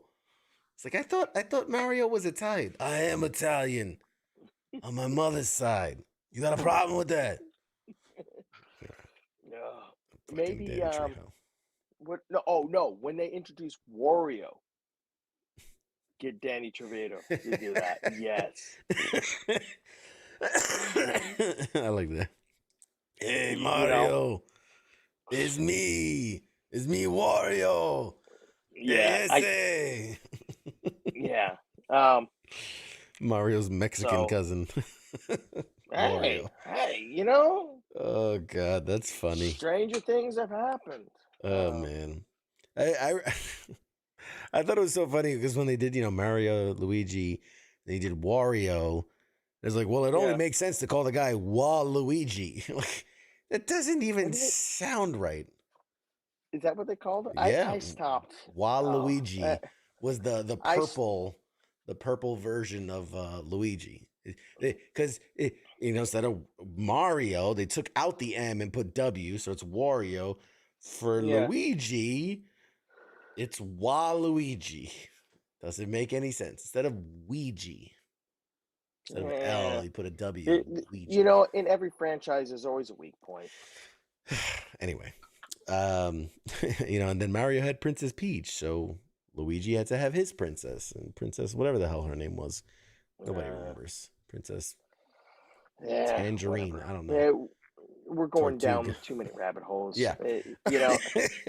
When you have Welcome a to my show. franchise that's been going on for 35, 40 years, you're going to have some weak points. Dude, what are you talking about? Star 30, Wars. 30. Yeah. That's funny. Star Wars. That's Oh, funny. excuse me. Speaking of which, I gotta send you a video later. Remind me, I gotta send you a video about Star Wars. It's funny. Okay, yeah. Yeah, that's good. Speaking of Star Wars, yes. You want to jump onto some Galaxy Far, Far Away stuff? Yeah, I don't have much. For Star Wars, but I did have something fascinating. And you being a guy who likes the collectibles like I do, the replicas and the props and things like that, I thought you'd find this fascinating. Right. And for those playing at home, please take a guess. Recently, Han Solo's weapon from Star Wars A New Hope, the iconic Blastech DL-44 heavy blaster, just sold at auction. So I want you and the audience at home ballpark me a figure for what the original Star Wars A New Hope blaster, Han Solo's blaster. So probably maybe not as iconic as Luke's lightsaber, right? But I would say one step down is Han Solo's blaster. It's up there, right along Leia's braids or gold bikini. It's iconic. Scott says 1.2 million is his guess. Any other guesses? Not $1 million. $1 million. What do you think? What do you think there, Elf? I think 25 mil. 25 million. Oh God, someone's a fanboy. If I had that, I would pay it. Yeah. Kaz says best he can do is tree fitty. A little more than tree fitty. So, Scott, you win the gold prize because you're the closest. It actually really $1,057,000. So 1.057. So you're off by about 150,000. But man, $1.057 million for a blaster that was literally probably made in a garage with some spare parts. You know what it was, right? It was son of a gun. I've got to send you the picture. All right. La-da-da-da-da. Backstory, real quick. About 6-8 months ago, I was up working at the Army War College where the Army Heritage Museum is up in Carlisle, Pennsylvania. I had the honor of doing the inventory of some of the sidearms that they have. The actual same model weapon pistol that was used to create the Solo blaster, they have one in their inventory. I got to actually inventory it, look at its serial number, call it out. All us Army guys or military folks know about checking serial numbers, but I got to actually hold it. And the guy that was with me was like, yeah, that was what they used to base the Solo blaster off of. It was what they did is they actually took actual weapons, reworked it, threw some stuff on it to make it look sci-fi, not what it was originally was, and then they put it into production. I'll show you later when you send me that video. I'll send you this picture. But yes, yeah. So, anyways, there it was. Hey, nothing beats reusing something. Speaking of Star Wars, best reuse guys in the world. Because what was it? The Qui-Gon Jinn communicator was like a lady's Gillette razor. with like some silver spray paint on it. Like, that's awesome. Yep. In fact, remember in Empire Strikes Back, now that we've gone down this rabbit hole, when Luke is hung upside down in the ice cave, when the Wampa's ice cave, and he's trying to use the Force to get his lightsaber. If you zoom in, now that we've got these 4K renders of these movies, you can actually see that it was a flashlight made in New York City or something to that effect. But you can read You can where see it like was the manufactured. metal stamp on it. Yeah, and it's kind That's of like, awesome. oh, so it's Hey not man, so far everybody galaxy away. everybody's gotta to get their stuff. So speaking of that, so we know here you go. So we know the blaster sold for $1.057 million. Right. ILM's original screen matched Red Leader X-Wing miniature that's, used in extreme close up to make it look like a big ship. Recently sold.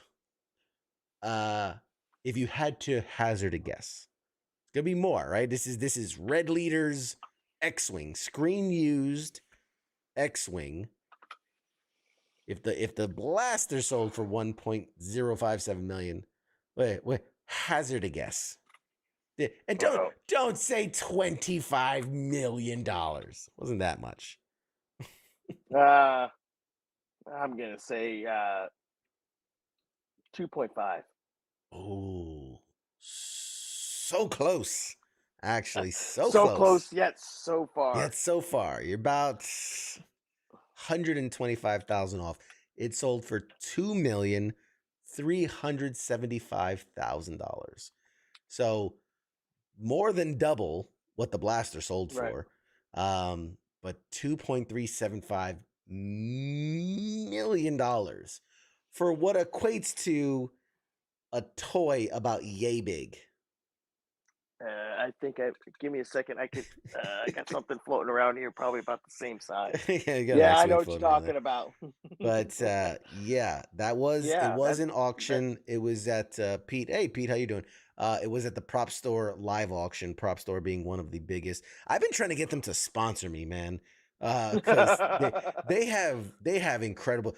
They were selling off like the Netflix Defenders series stuff. So like Daredevil's suit, Jessica Jones suit, Luke Cage's suit, the mask from Iron Fist, they were auctioning off all that stuff from the show, not replicas, not like from actual screen use, either by the stunt people or by the main characters.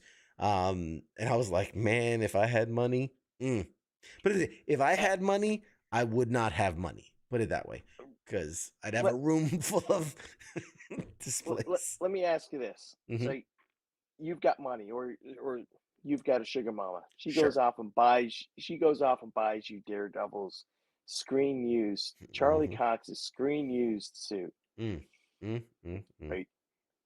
you trying that sucker on? First of all, thank you for even implying that I might be able to fit into Charlie Cox's skin tight leather whatever suit. The mere fact that you think that's a feasible possibility, God bless you, sir. I would try to shove my fat head into the mask. That's about it. I don't think I could put one of my legs into the pants or one of my arms. It'd be remember Tommy Boy, fat man in a little coat. That's what it would be. Me trying to put on like the Daredevil suit. It'd be like and just rip right in half. Yeah. Excuse me, auction house. Yeah. You wouldn't happen to have a second one. I just ripped this. I want to return. There's a big rip down the middle. I want to return this. Where did this come from? I don't know. It came like this. Exactly. Why is there peanut butter on the sticks? I don't know, man. I don't know. It's just weird things that I do at home. But yeah, no, dude. I won't lie. I looked when they were up for auction. I looked and I went, "Did you? Oh no, no." I don't even bother. I already know. I don't have no. The only way is if I played the Mega Millions and win it. They have some cool stuff, man. Like you could buy like the fucking T1000, like one of the model heads that they used. Mm-hmm. You know, you could get like they and like some of it is so old and was so poorly kept in like a lot of these archives that they look terrible. Like I think they had one of Indiana Jones's old hats, but like, Oh bro, wow. it is just it's like like they're like you could have it for a measly 25,000 because it's like in tatters. Like I'd be worried to touch it because it would just disintegrate.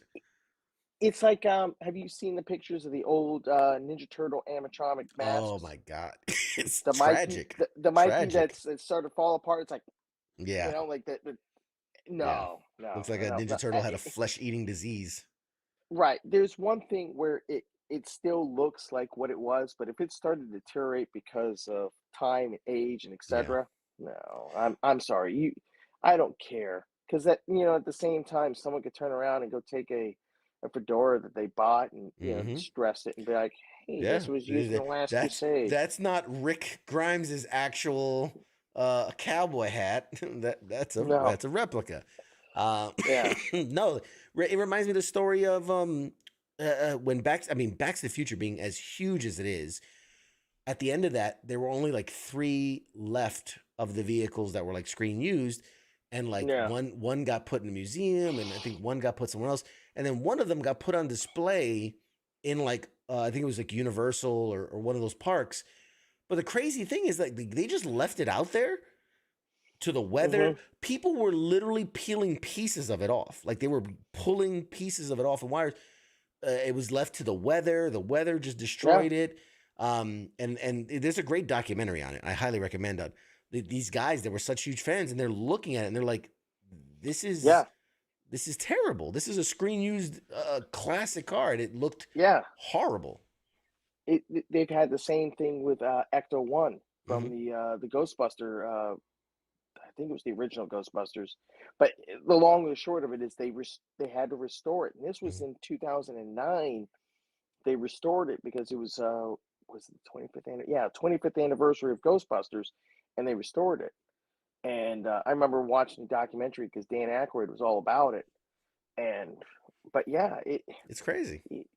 It's Well, crazy when there are people building replicas in their honor in their garage that look better than the vehicle, than the state it's in. And so in this documentary, which again, highly recommend, they hired these guys who had built like 2 or 3 replicas that look better than screen use. Because they even said like the ones we used in screen, like from this angle looks great, but then you go to the other angle and it looks terrible because you had your money shot and whatever. These guys are making replicas that look good from any angle that are like better than what the thing. And so they hired them to actually rebuild and put in original parts and all that and rebuild it. Now it's in a great museum piece. But yeah, it's crazy. I've seen online replicas of DeLoreans. For your 200th episode, I'm gonna rent one for you. We're gonna go. We're not that far away. We're gonna go back in time to your first episode, and you're gonna impart knowledge to yourself back in 2020. You can't mess with the timeline, man. The Yes, butterfly you can. effect, dude. Yes, you can. Yes, you can. You can always. You won't exist then. Back to the Future 2 proves that you can. Marvel did it. No, he changed the timeline. He made it better. He made it better. The timeline in the first one. Remember? Yes, Twin that's Pines my point. Mall, and it ended up. Lone Pine. Lone Pines Mall. Yeah, Lone Pine. Yeah. Wait, that's okay. I love that movie. First of all, favorite movie, Flux Capacitor, right there. Yes. But he's the bad guy. I mean, he selfishly changes the timeline of everyone in the universe so that his life can be better. Like, I mean, call it what it is. Biff was a bully and beat up the dude and sexually harassed people and all that, but had his own business and was doing all right for himself as an adult. And now you basically made him a sniveling idiot who becomes a car cleaner or whatever. But detailer. Yeah, detailer. But he got off. But like that's not fair. That's not fair. You can't just go changing and to think, oh, it only affected his life. Bullshit. Because the No, ripple effects of it affected. time, it affected Look, everyone. look how bad it affected everything. When we came back to the second one, Jennifer was a different person. A whole different actress was hired for the part. Yeah. I mean, Yeah. They had a stand in for no, his dad. His dad wasn't even his dad anymore. yes, his dad was even, yeah. Yeah. You know, oh, Oh, so man. no, if you want to talk about the protagonist as being a bad person and go down that trope, There's a lot of them. There's a lot of examples. there's a lot of them. Yeah, there's a lot of Hey, them. Billy Bunting in the chat says it's like Indiana Jones. The Nazis would have still found the Ark if Indy hadn't gotten involved. I mean, Yeah, did he do anything? Did he? Like, I feel like it would have no, played out the Indy. same way had he not gotten involved. And there might be more people still alive. I don't know. I don't know. Heroes. What are you gonna do? All right. Oh wait, actually, one last thing on Star Wars because I'm curious. Yeah. Now I like it, Star Wars. I enjoy Star Wars. I got Right. my helmet. I got my lightsaber and all that. I do like it. I'm not a super fan. If you can see the rest of my room, I think you can classify me as a super fan. But Yeah, I'm anyways, not moving on. by no means am I a super fan. So I'm just curious. Where do you? Oh my God, I'm so sorry. Where do you feel we are now that the Skywalker saga is officially complete? Episodes 1 through 9 are officially in the books and behind us. Give me like a state of the union of Star Wars. Where do you feel we're at? Where do you feel we're going? We haven't gone anywhere. I mean, look at the last. We'll go ahead and talk about the last. We're in February of 2023, the last year. So go back to February of 2022 and move forward. So a year ago we just finished Book of Boba Fett, which is set approximately 5 years after Return of the Jedi. Mhm. The next thing that came out was the next thing that came out for Star Wars was I mean, like there's the animated stuff, right? The bad. I'm thinking, yeah. Well, the Bad Batch came out Mhm. in 21. Tales of the Jedi. Tales of the Jedi. So Tales of the Jedi came out, but Andor. Tales of the Jedi took place during the Clone Wars period. Andor takes place in the dark times between Leading up to Rogue One. Yep. Revenge of the Sith leading into Rogue One, into A New Hope, and then what we have going on actually tomorrow, in about 3 hours or so, the next episode of Bad Batch takes place, which is in the early days of the Dark Times. Mhm. So even though the Skywalker saga is over, we haven't moved past the Skywalker saga. We're still within the confines of the prequels all the way Right, the through left and right limits. this. Yeah, and even still, the stuff that's on the horizon. The only thing is, supposedly the show Accolade that's coming out in either later this year or early 2024 is the first thing that takes place in what is called the High Republic, which takes place, I think it's a millennia before the prequels.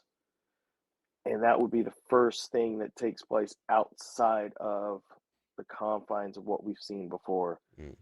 And there's nothing right now slated to take place after the sequel trilogy. Right. So Scott wants to know, why do we call it the dark times? I think the Empire days are the best times. That's what they call them. Scott, I totally agree with you. That's some of the best stuff, especially if you've watched Andor. Andor was a sleeper series. Folks, Agreed. out there, if you have not watched Andor because of XYZ reason, stop. Go watch Andor. Agree. It is absolutely worth it. I will warn you, it is one of those shows that is a slow burn, and it basically followed a pattern of 2 episodes led into the 3rd episode, and the 3rd episode had a revelation, and it followed that pattern for about, what was it, a dozen episodes? And it was like when we got to the last episode and it ended, you were like, when does season 2 come out? Did it make And you the, want? and the You ended. Did you want make you want to watch Rogue One again? No, because I know that the second season is supposed to dovetail into Rogue One, which is frustrating because I want like 6, 7, 8 seasons of this. Get me all the way into. Don't do time jumps. I want to see every day of the week. Tuesday lunchtime. Exactly. It's just him on Yeah. the toilet on his phone, his communicator, just scrolling. Yeah. I'm sorry, I skipped over Kenobi. We also had Kenobi, which takes Kenobi. place. Yeah, Yeah, Obi-Wan. and we won't right. talk much about Kenobi. And I don't think it was even that bad. I think it had its it had some, merits. it had its good moments. Like Oh, you didn't kill Anakin Skywalker. yeah, I did. I did. Yes, I did that with that mask that's right behind my head in the mirror. Yeah, and I love that they merged the voices for that too. They did like half Yes. Hayden You- Christensen, half Darth. the That was pretty the cool. best thing that came out of that, the voice of Vader, the James Earl Jones did it for decades. Mhm. For this series, James Earl Jones recorded a voice library, but he did not record any of the dialogue for Vader for this They series. use like the AI It was stuff. right. It was done by a Ukrainian group in Ukraine, and they recorded it. Was it just prior to, right around the time, about a year ago, right around this time a year ago when Putin was doing his bullshit Mhm. over in yeah. But the hearing about that, this whole AI voice thing, but the fact, yes, how they merged Hayden Christensen's and James Earl Jones's voices together to create this hybrid Anakin Vader voice. Oh boy, Mm. yes, that was some of the good stuff, and we won't talk about the rest. Anyways, moving on. Deadpool. I heard he's got a new movie coming out. Deadpool. Yes, he does. Yes, he does. Let me look through my notes. Who we got Deadpool at? I know I have something. Oh, there it is. Okay. So, first off, it was just officially, I guess it's one of those things. You can't say it's officially announced, but when Kevin Feige says it in an interview, it's basically officially announced. So Kevin Feige did say that he's officially confirming Deadpool 3 will be Marvel's first R-rated film. So it will be R-rated. So there's a lot of people that are like, oh, they're gonna Mickey Mouse it, they're gonna Disneyfy it, all that stuff. Well, it's going to be R. And if it's going to be R, they're not gonna half-ass an R. They're gonna go full R. And you never go full R. Yeah. So Go ahead. I've heard one. I've got to ask you a question. Mhm. If they go for it, and Logan dons an appropriate Wolverine costume, It's gonna are have we to happen. going? Are we going blue and gold, or are we going brown and gold, or brown and yellow? Because I know somebody's in the chat going, now it's yellow. Yeah, it's gold, dude. Oh, that's tough. Because part of me is, when did I start really paying attention to the X-Men? Of Right. course, in 90s animated show. when Yeah. yes, which by the way is coming out soon. Can't wait. X-Men 97. But part of me is, do we want to do blue and gold, or do we want to do brown and gold? Because some of the best stuff that came from Wolverine was when he was wearing the brown and gold costume. I think it needs to be narrative driven, and by that I mean, like, where are they pulling this material from, right? So because part of me wants to be like, if you're gonna do the suit, you gotta like go origin, right? Go like first appearance of Wolverine, Wolverine versus Hulk, and with the whiskers, with the whiskers and everything, because Deadpool would have some shit to say about that. So here's the thing, because Yes, they need to put him in the suit. You can't have Hugh Jackman doing this character for like 20 years, and he's so close to come to being in the suit. The deleted cut scene scene from Wolverine. Yep, where they yes, gave him the suit. I think yes, they need to put him in a suit as realistic as possible without it looking silly, because I think I think it's one of the reasons mask, why they've avoided mask, it. mask or no mask. Well, I mean, if you're gonna put the suit on, you might as well have the mask. Like you can't Okay. you can't do the suit and not the mask. Like but So- if they do it, regardless of which color they did, Deadpool has to mention like I like you better in the other colors. So I got something for you. Remember Okay. in Deadpool 2, right? Mhm. Towards the end of the movie, he gets burnt or whatever, and he's got the ash color, and it looks like he's in the gray and and black. black suit, yeah. So I say they do for majority of the movie, he's in the blue and gold, and then somehow Logan gets thrown into mud and he stands up and he's in a brown and gold costume. And Deadpool makes some sort of comment, and like you just said, goes, "Oh, I kind of like it," So I think like there you go. because yes, Jesus Christ. I think You need to see a doctor. It's a dangerous walk of like pleasing the fan, but Right. also like because at the end of the day, I want a good movie. As much as I want to see him in a uniform, in the costume, and whatever, and like fan service, yes, really, I want a good movie. I want a good movie that I can enjoy. If it's too tongue in cheek, if it's too, which is I was gonna say Daredevil. It's Deadpool. It's gonna be tongue in cheek. It's gonna be fourth wall breaking. But if you go too far, like for instance, Thor Ragnarok, I felt was a great balance of him being serious and him being silly. And everybody was like, that was so great. And then for Thor Part 4, they really went heavy on the silly frat bro. And I feel like it didn't do the character justice. It didn't do the story justice. It hurt the film, in my opinion. So if we're getting all these pieces, we're getting Ryan Reynolds, we're getting Deadpool, we're getting Hugh Jackman, we're getting Wolverine, we're getting all this stuff, the things we've been dreaming about for years. I have to believe they're not going to fuck it up, but there's always the possibility that they can really drop the ball if they go too far with it. But I do think, especially because the way that Deadpool 2 ended, right, where he had the time jumper and all that, like that makes me nervous. That makes me nervous because when you're bringing that into a world where we're saying, hey, all this is canon, everything here is canon. So if you're going to use that plot device, he pops in from a different universe. I don't know how he pulls Hugh Jackman's Wolverine into this. Like that, I can't wrap my head around. Like, I don't know. He gets a sling ring or whatever they call it from Doctor but Strange. Hugh Jackman's not part of this universe. He's not part. That X-Men is not part of this timeline. So what I'm thinking is similar to Spider-Man: No Way Home. He jumps to the X-Men or he's in the X-Men universe.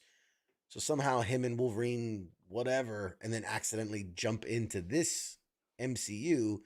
And maybe at the end, he sends Wolverine back and decides to stay, kind of thing. So I got a couple comments. One, have they announced the director? Because I thought that... Yes. Yeah. It's the same dude Sean that did part Levy. 2. Yeah. Sean Levy, the guy that did Adam Project? Hang on. I was assuming it was the same guy that did Deadpool 2.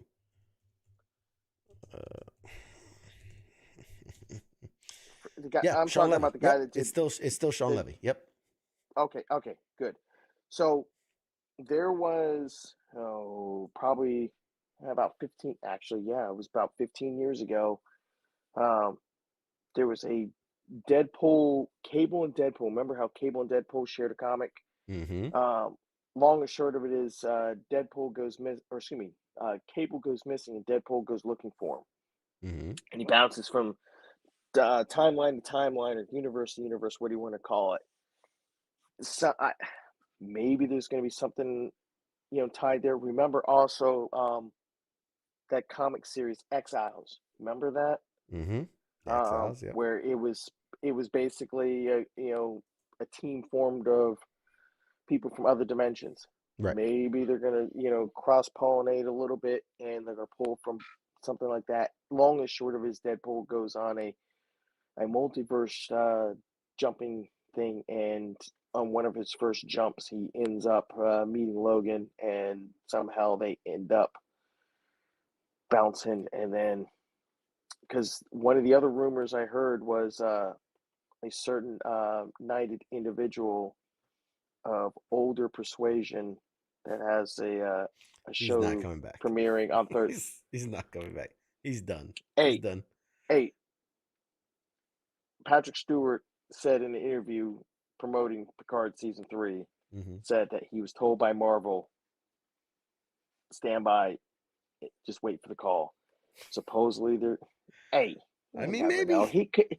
It could be nothing more than another Doctor Strange cameo. And he goes, shit, these two fuckers. Pretty much. So a couple things that I was going to mention. Like you said, Sean Levy still is going to be directing. Obviously, Hugh Jackman and Ryan Reynolds. Both of them have gone on record. Ryan Reynolds and Hugh Jackman saying this will be the last time we're playing this character. So Ryan Reynolds said Deadpool 3 is his last appearance as the Marvel character. And Hugh Jackman said, because for Hugh Jackman, this will be his 10th appearance as Wolverine, which I think is a nice, clean, round number to wrap it up. So Wolverine. So was Logan. So was the movie Logan. That was That nice was way his to wrap it 9th up. appearance. Now he's a nice round number, 10. His 10th appearance as Wolverine. The other thing that I was going to say. Go ahead. I was going to say, I do believe there is a Sean Connery movie out there called Never Say Never. Never Say Die. I thought it was what it was called. But no. Go look it up. Never Say Never. Never Say Never. Got it. Now, so we said Kevin Feige said it's going to be R-rated, which is great. I think that works for the character and for the what, like, if they're going to go at it, Wolverine needs to like dismember this man. And then just be in awe multiple times and be in awe that he can put himself back together. What's fascinating is we don't know who the villain is going to be, correct? They haven't said anything. But I don't know, did you see the Netflix series The Crown? I don't know if that's in your repertoire of binge watching. No, my wife has. I'm familiar with it. Well, then she would be familiar with the woman who played Princess Diana on The Crown. Her name is Emma saw that recently. Corrin. I'm going to say Corrin. Emma Corrin. If I'm saying it wrong, I apologize. But she has been hired, and they haven't said the name of the character, but they have said she will be the main villain of the movie. So Princess Diana herself will be the main villain, which that just sounds right for a Deadpool Wolverine crossover movie. Who's the main villain? Princess Diana. Like, yeah, that tracks. That tracks. Mm-hmm. Lady Sinister. Yeah, I know we haven't gotten Mr. Sinister properly yet. Lady Sinister. I mean, but if again, I was thinking from a frame of Deadpool being, meta, him pointing out like when she Lady Sinister, and he could be like, wow, this whole woke thing is gone too far. We haven't even gotten the male version yet, and then doing something. He's like, wow, Disney's really pulling the stops on gender swapping. Yeah. Oh yeah. I mean, if we're gonna go full retard with this stuff, oh, Heath, no, that's good. I like that. What? Death. Who's the one person that has eluded both Deadpool and Wolverine? Death. She plays Death herself. Ooh, I got a good one for you. Because Mm-hmm. you're talking about death. Okay, Mm-hmm. fine. Who, my Marvel comic book fans, has courted death in the past? Well, Thanos, obviously. Thanos was obsessed. Oh, Thanos was have obsessed with him death. what's his name, Brolin, come back and play both Cable Cable and and Thanos. Thanos in this Same movie with movie. Lady Death. Yeah. Oh my God! And wait, like, did you have both, Cable and Thanos sitting there, and Deadpool's like, There's a wait a minute, striking resemblance to these two John, guys. are you two related? Yeah. No, Yeah, I like the Heath though. That's a great playing death. no, that is That's absolutely spot on. that's Yeah, I a agree. great call. Like, Death. because who would be the biggest villain of two guys who are practically immortal? And Yeah. death would be literally the biggest villain for them to face.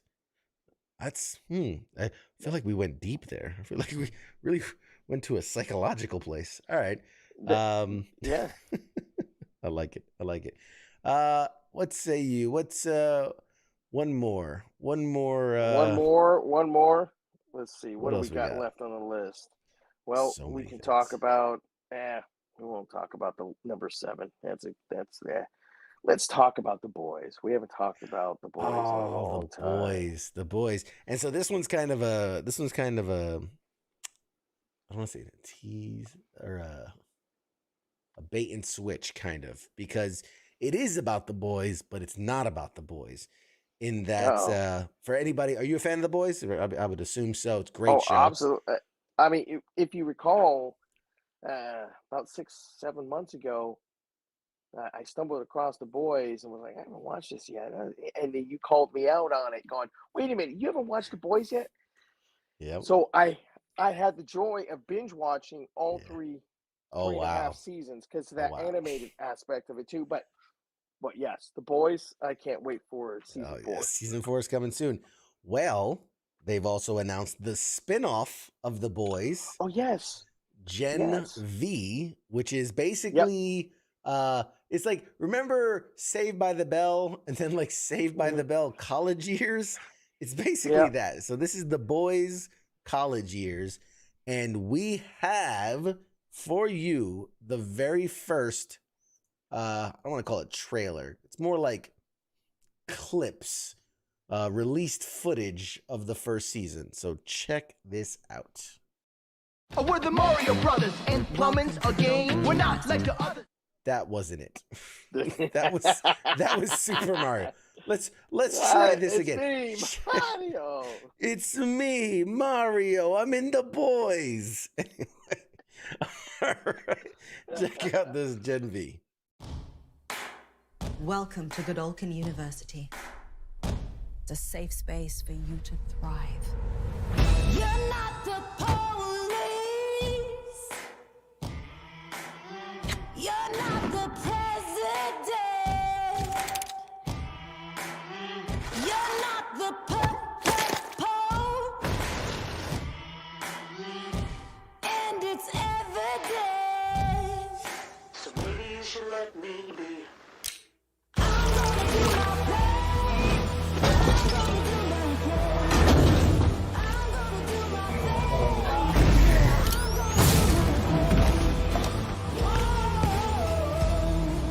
Where did you find that kind of courage? I'm superhuman, right? We're made of steel. I'm gonna do my thing.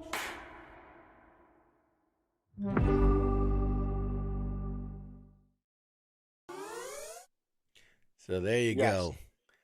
There you go. Yes. Yes, right? I hadn't seen that yet. I don't know how that slipped through. Yeah. When did that drop? A couple weeks ago, actually. I've been I sitting was on gonna it for a hope. while.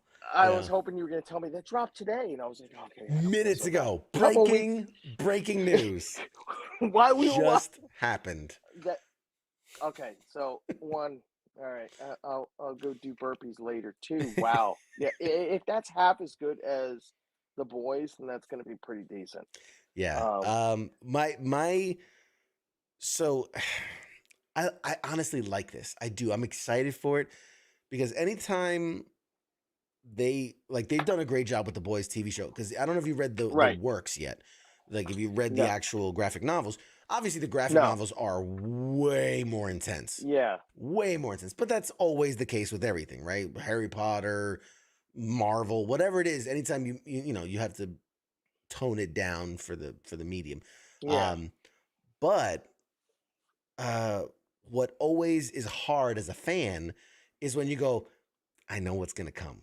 I know, like, this is why it was hard Right. watching The Walking Dead, why it's hard watching The Last of Us, because I know what's coming. Even if you make changes, you're gonna hit the major milestones that I know that are coming. Yeah.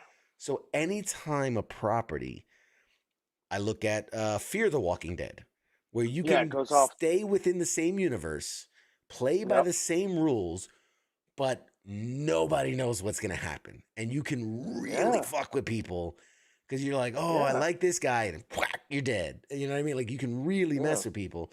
So I'm excited about this. I'm excited that it's a step outside of what's predetermined, so to speak. Yeah. Because like the boys had to make some changes from some of the source material, and we can talk about that on the side. I don't want to spoil it for anybody, but Oh yeah.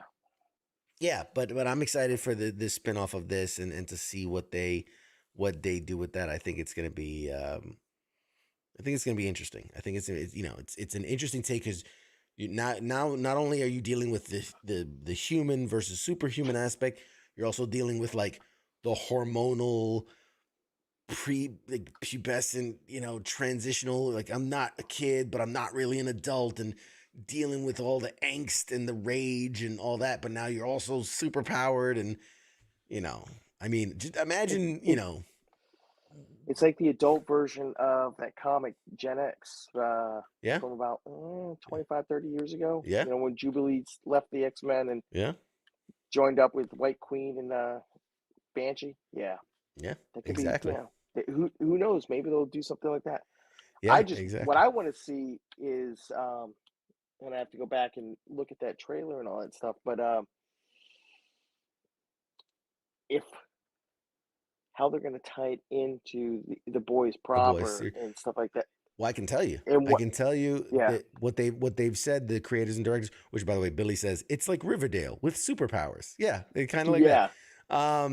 With how they're going to tie it in, both shows are going to be separate, but obviously there's a lot of information that goes both ways and one affecting the other. Yeah. And they said because before Gen V comes out, they'll season whatever it is 4 of the boys will be out. So they said storylines or things that are happening within the world will affect what happens in Gen V. So remember like early days of like Marvel Universe and like Agents of S.H.I.E.L.D. and how things would cross over. It's going to be similar to that. Are they going to backdoor pilot Gen V through season 4? No, Okay. they're going to be because they've already been given the whole full order. So it's not like when Barry Allen came to the Arrowverse and then they shot Flash after that. This has already been fully shot. It's more like a different look at the same world. You know what I mean? It's Okay. it's the downtown to their uptown kind of thing. But Right. no, I'm excited for it. I think the hardest thing is having to tell a story within like a framework, right? Because you're like, well, I'm bound by what's written already. So I love the opportunity when they can create their own within the same world. And since I'm assuming that it's all part of the same corporation that runs.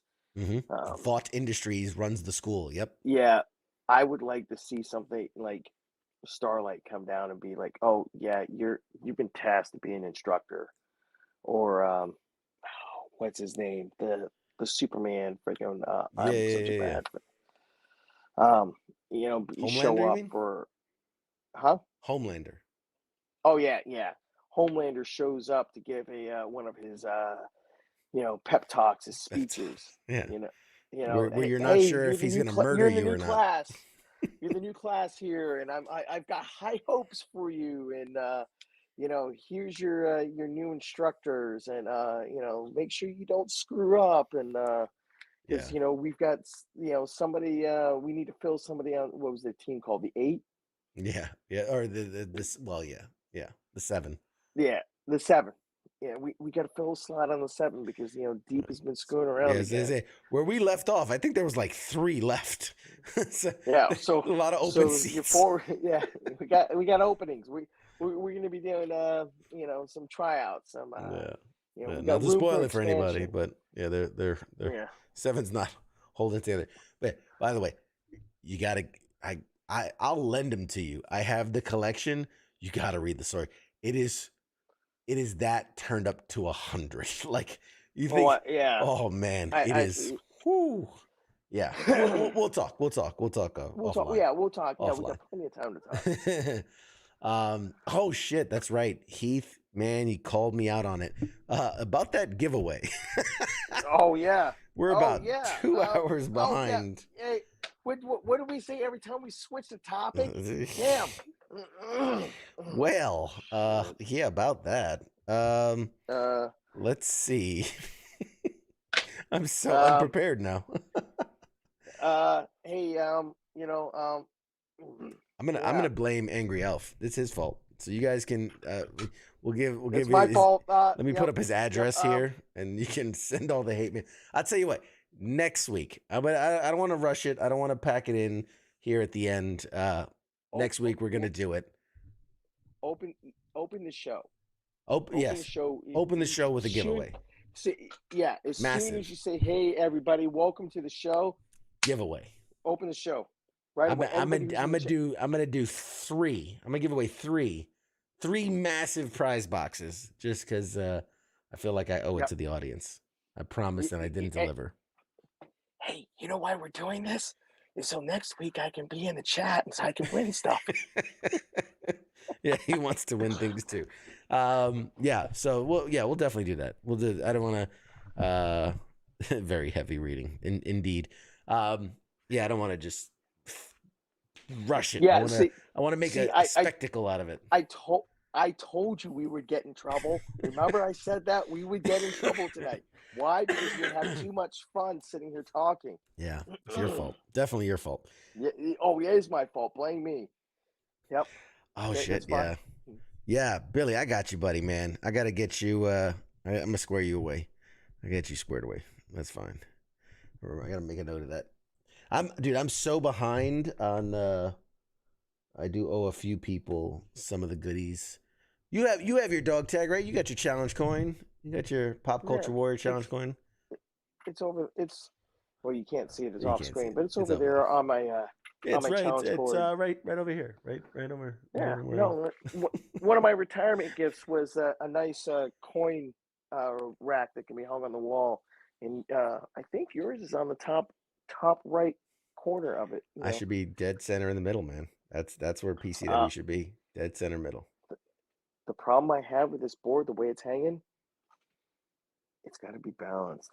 It's what did Thanos say? Evenly balanced, just right? Perfectly in balance. Perfectly in balance. Yeah, exactly. It's got to be balanced. And your coin, if I shift it ever so light, it just goes. So it's got to be right there in that right spot. Okay, fair enough. But yeah, no, we'll definitely do a bunch of giveaways next week. I'll have a couple of. I'll remind you as soon as we come into the chat. As soon as the chat opens, I'll be like giveaway. Give my goddamn giveaway. Where's my shit? So speaking of next week, who do we have coming up next week? It's a great question. We have. We have. Oh man, this is gonna be a fun one. Ashley Guttermuth. God, I hope I'm saying that name right. Gutermuth. Gutermuth. Gutermuth. Guttermuth. I'm gonna say Guttermuth. Ashley Guttermuth. Okay. Phenomenally funny. She's a comedian. She's a military spouse. So a lot of her comedy comes from that side of the house, which is hilarious. She's got a great TikTok. She's appeared on Jimmy Fallon and a couple other things. Really, really funny. So she'll be on the show next week. Maybe she'll give away some shit.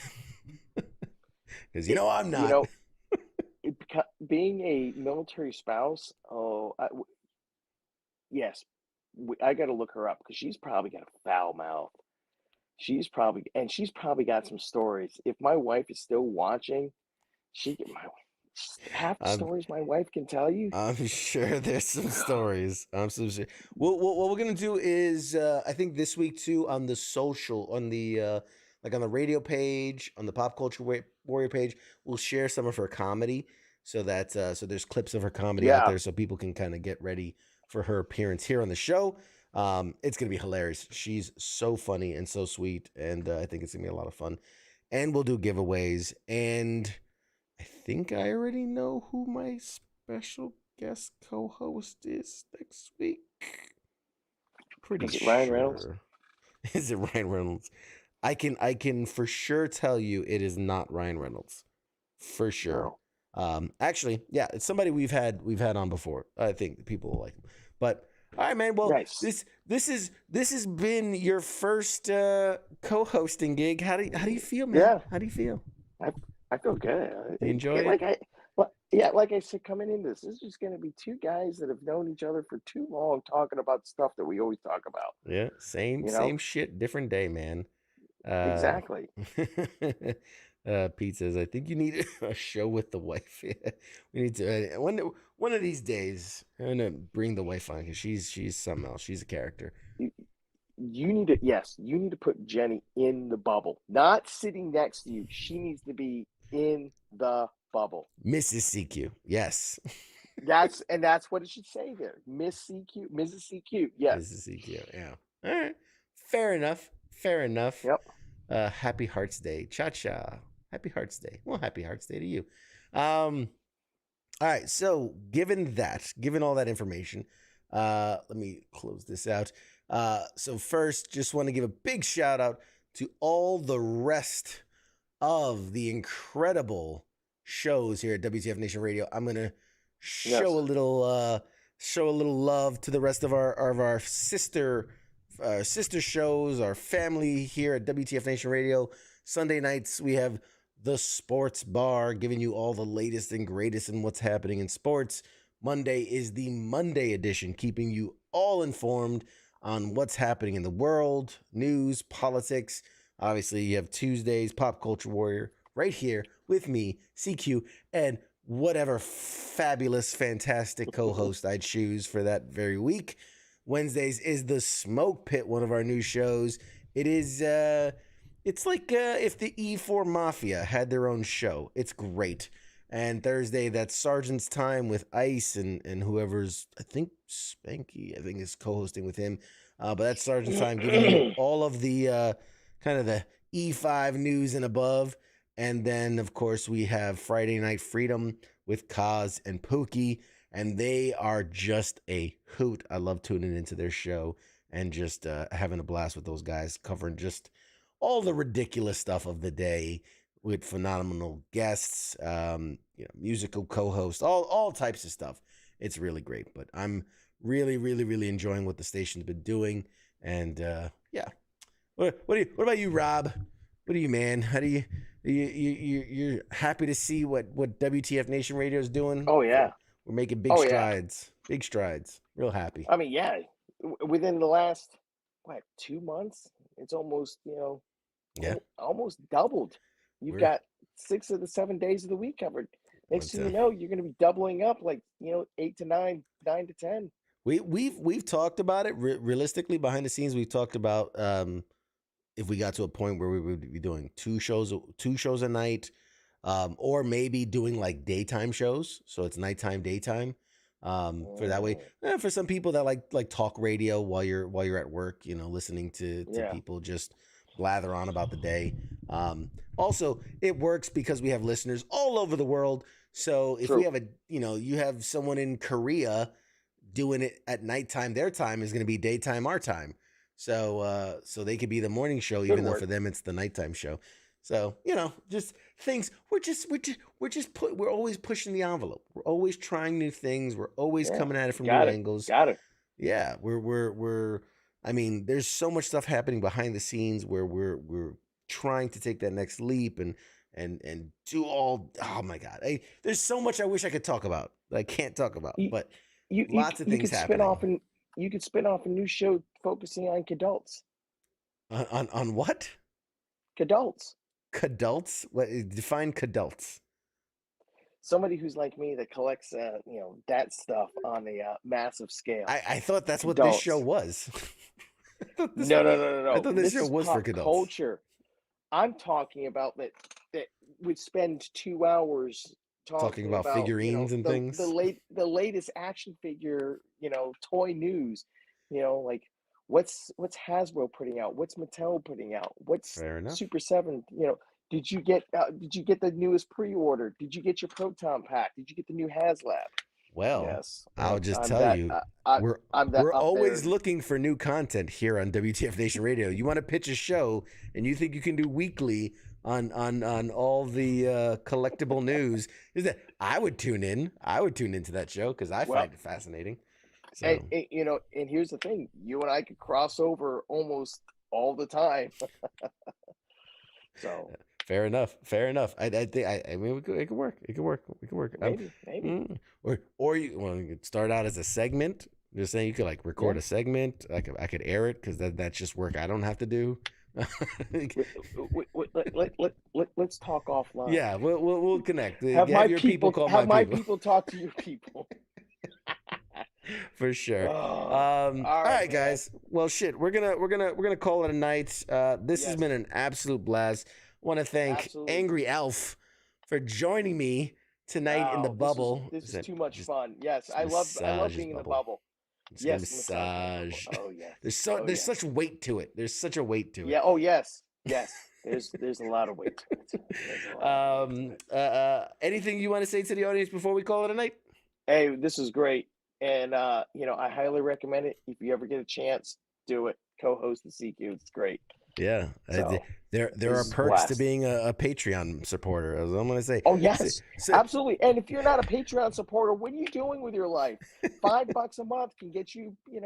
Come on. You could be sitting right here with me, just talking about nonsense, talking about pop culture, talking about what you want to talk about. Stuck in the bubble. Yes. Exactly. Yeah. Somebody did tell me, they're like, dude, for a guy who has a Patreon, you never talk about the Patreon. I go, well, I hate to feel like I'm selling. I hate to feel like I'm selling. Sell it.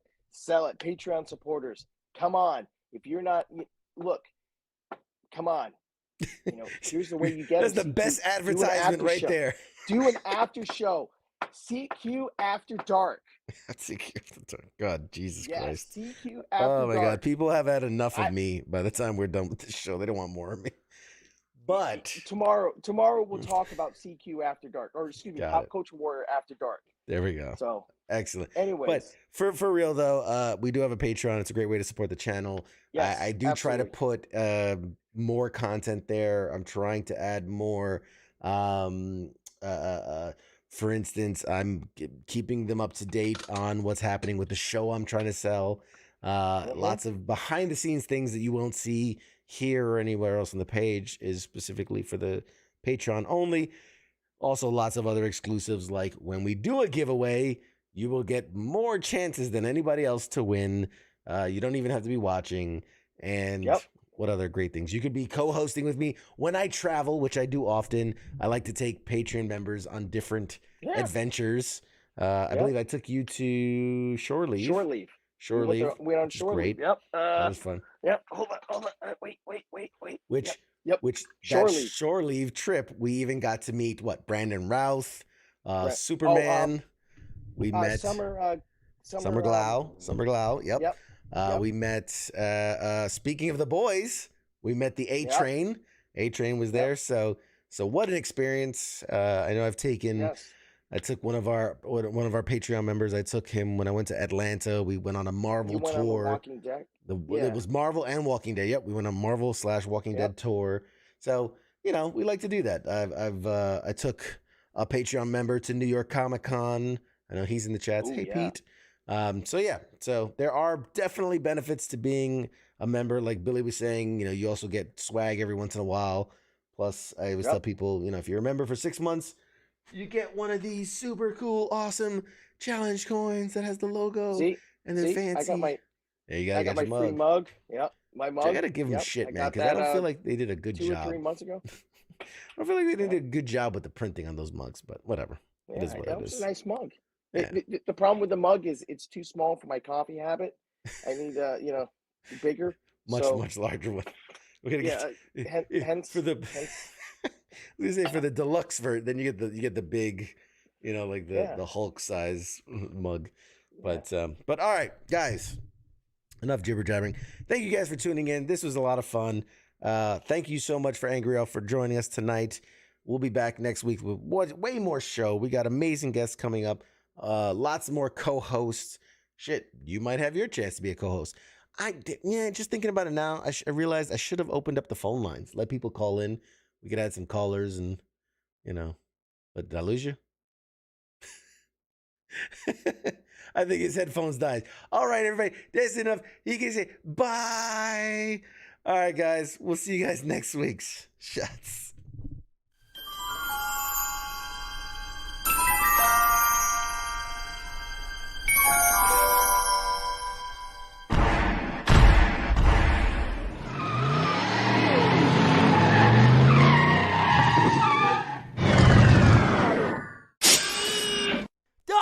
Doc! Oh, no! We're too late! We missed it! Oh, jeez, this is heavy. Wait a minute, Doc, I got a time machine.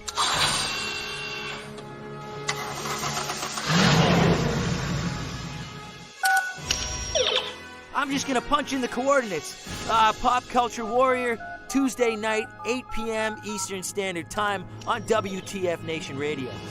Now crank this bad boy up to 88 miles per hour.